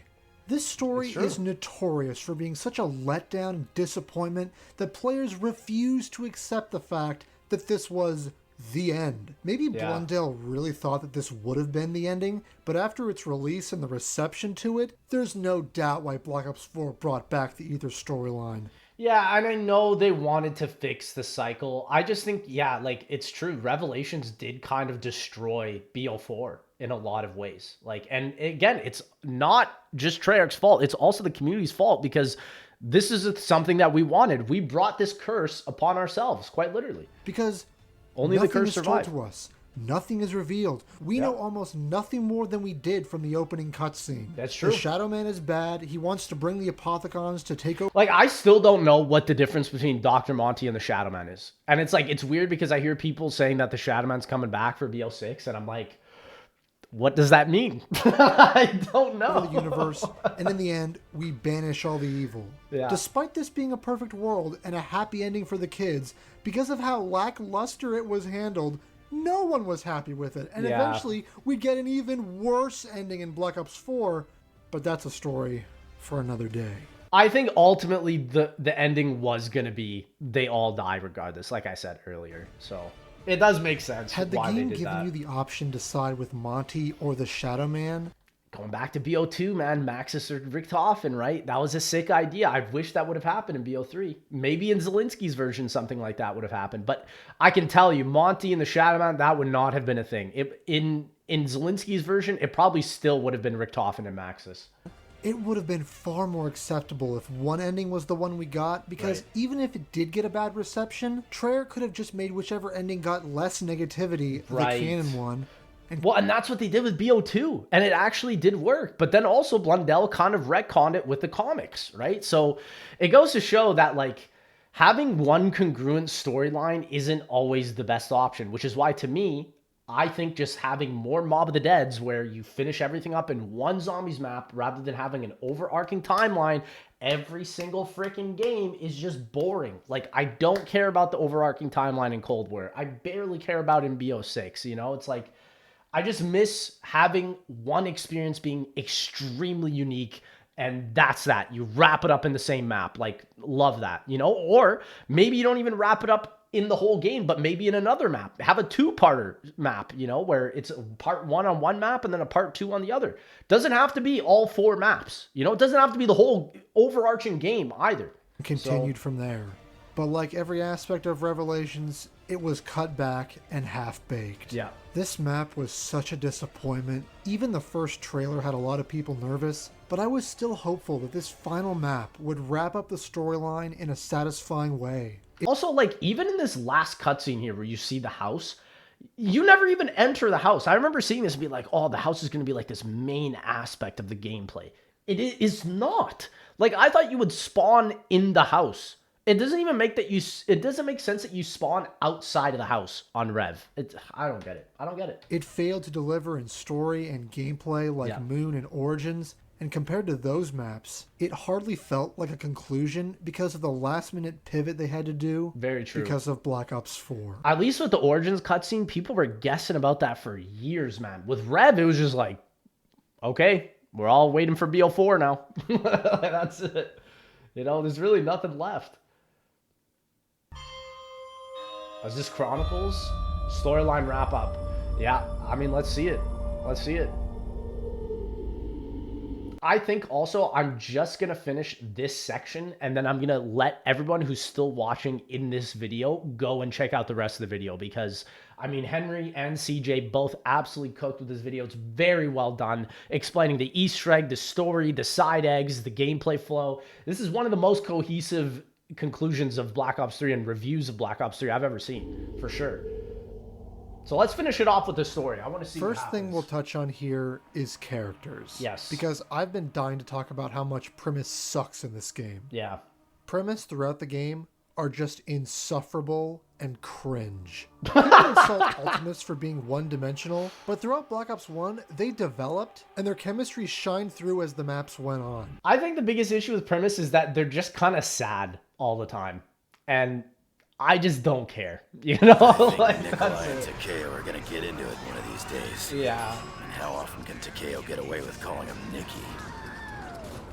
With Primus, Huh? I see characters that are truly one-dimensional. Yeah, Even the they're lines just that sad. they directly take from the Ultimus crew have purposely worse delivery or are slightly rewritten to be unfunny and painful to listen to if you played Black Ops 1 and World at War. Hoorah! Don't fuck with a Marine! Hoorah! Don't mess with a Marine! Take Dempsey, for example. In Origins, the field reports he did were kind of interesting and added to his character, and at least made partial sense on that map. They kind of became stereotypes by Black Ops 3. I actually agree with that. Like, they just became characters of their own design, you know? Field report. Confirming arrival at site identified in our intel. Yeah, and like this just No sign of fits the target, ambience nor the way other more. agents. I personally feel though, CJ, you'll never see this ever again. Like in Black Ops 6, you can already see in the gameplay they've released, it's just not there. Believed to be on intercept course. Dempsey out. But fast forward all the way to Revelations in the middle of a war between two mystical forces and God with a giant blue apothecon sun over his head in a completely different dimension, and he's still doing them for literally no reason Yeah. other than to make the audience feel sad for him. Yeah, and give exactly. pointless exposition. Sadness is the That's main bad ploy. writing, Yeah, plain I and agree. simple. I agree. It's literally Primus is just the sad variations of Ultimus. It's quite Let's literally. also mention the non-stop cringe Primus Dempsey bombards you with. Seriously, his dialogue is like it was written for a children's cartoon. It's gobble gobble gum time. What? What the frick? Brother, what? What did he say? And there's zero agency in any of his gameplay dialogue. Yeah. No ammo. Well, this stinks. Yeah, and it's funny because, like, okay, the voice actor for Dempsey is actually in a lot of other games.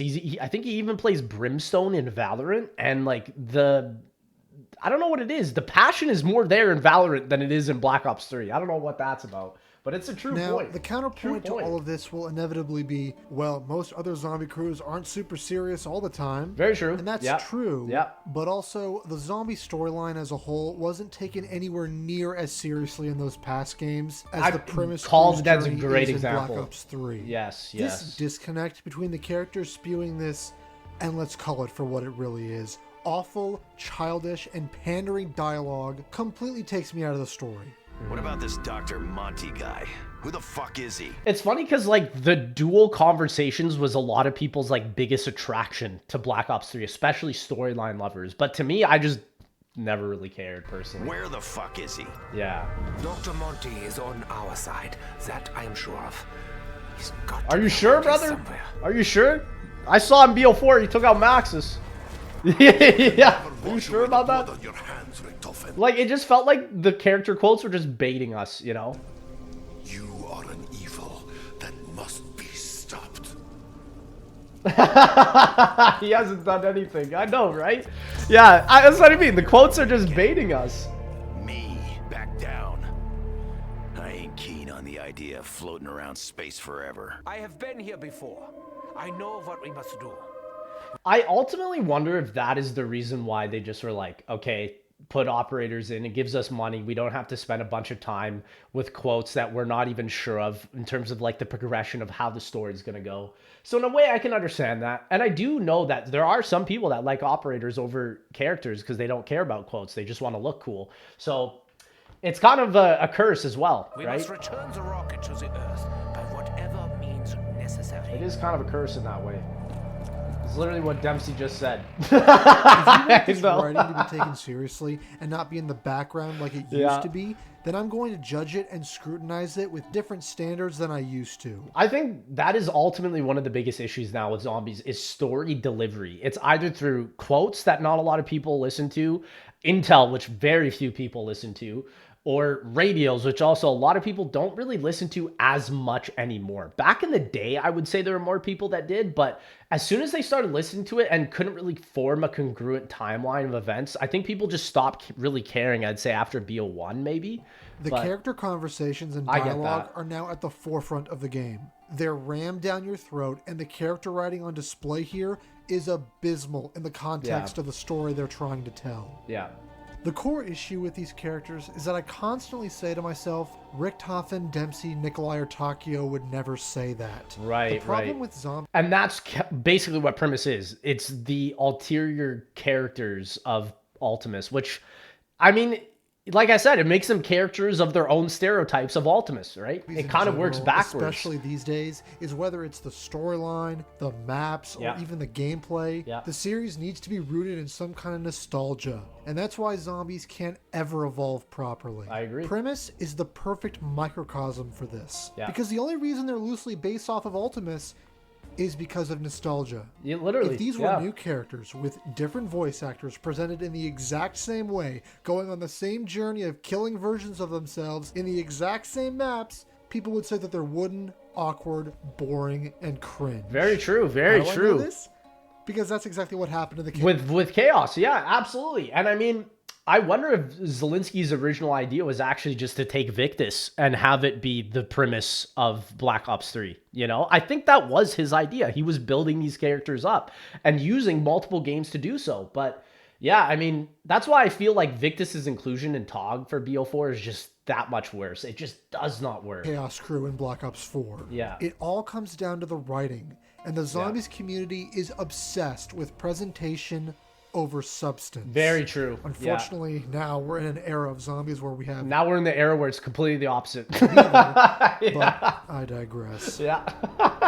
If you know anything about the gaming industry over the last 10 years with remaster after remaster and sequel after sequel instead of new IPs, it's because nostalgia sells and anything new is a risk. And trust me, the irony isn't lost on me making this analogy about COD. A franchise that is more stale and decrepit than Star Wars at 25 Call of Duties at this point, I think. Maybe even more. this point. Yeah. But that was the beauty of zombies. It always felt separate to the COD franchise. Like, this is where all the devs' creativity and passion went. That's part of why big chunks of Black Ops 3 Zombies are heartbreaking, because it's landing in the same pitfalls as the rest of the COD franchise. Right. That being safe, lazy, nostalgia baiting, lack of creativity. Which ultimately just says a lot about zombies. And I've always said this, like, I really do think if you took Zombies, for example, and gave it to Rockstar Games, like, what would come out of this? That would be, oh my gosh, it'd be mind-blowing, revolutionary, right? And I think you're going to see a lot of that with GTA 6, for example, but it's just because Zombies is, it's not even that Treyarch is the problem. It's the fact that it's trapped in Activision's cycle of Call of Duty that makes it so that I just don't think we will ever even see something that surpasses BO3. And I've said this before, like, I don't even think Zombies as a whole has a really good story comparatively to other media that I've seen in TV shows or movies.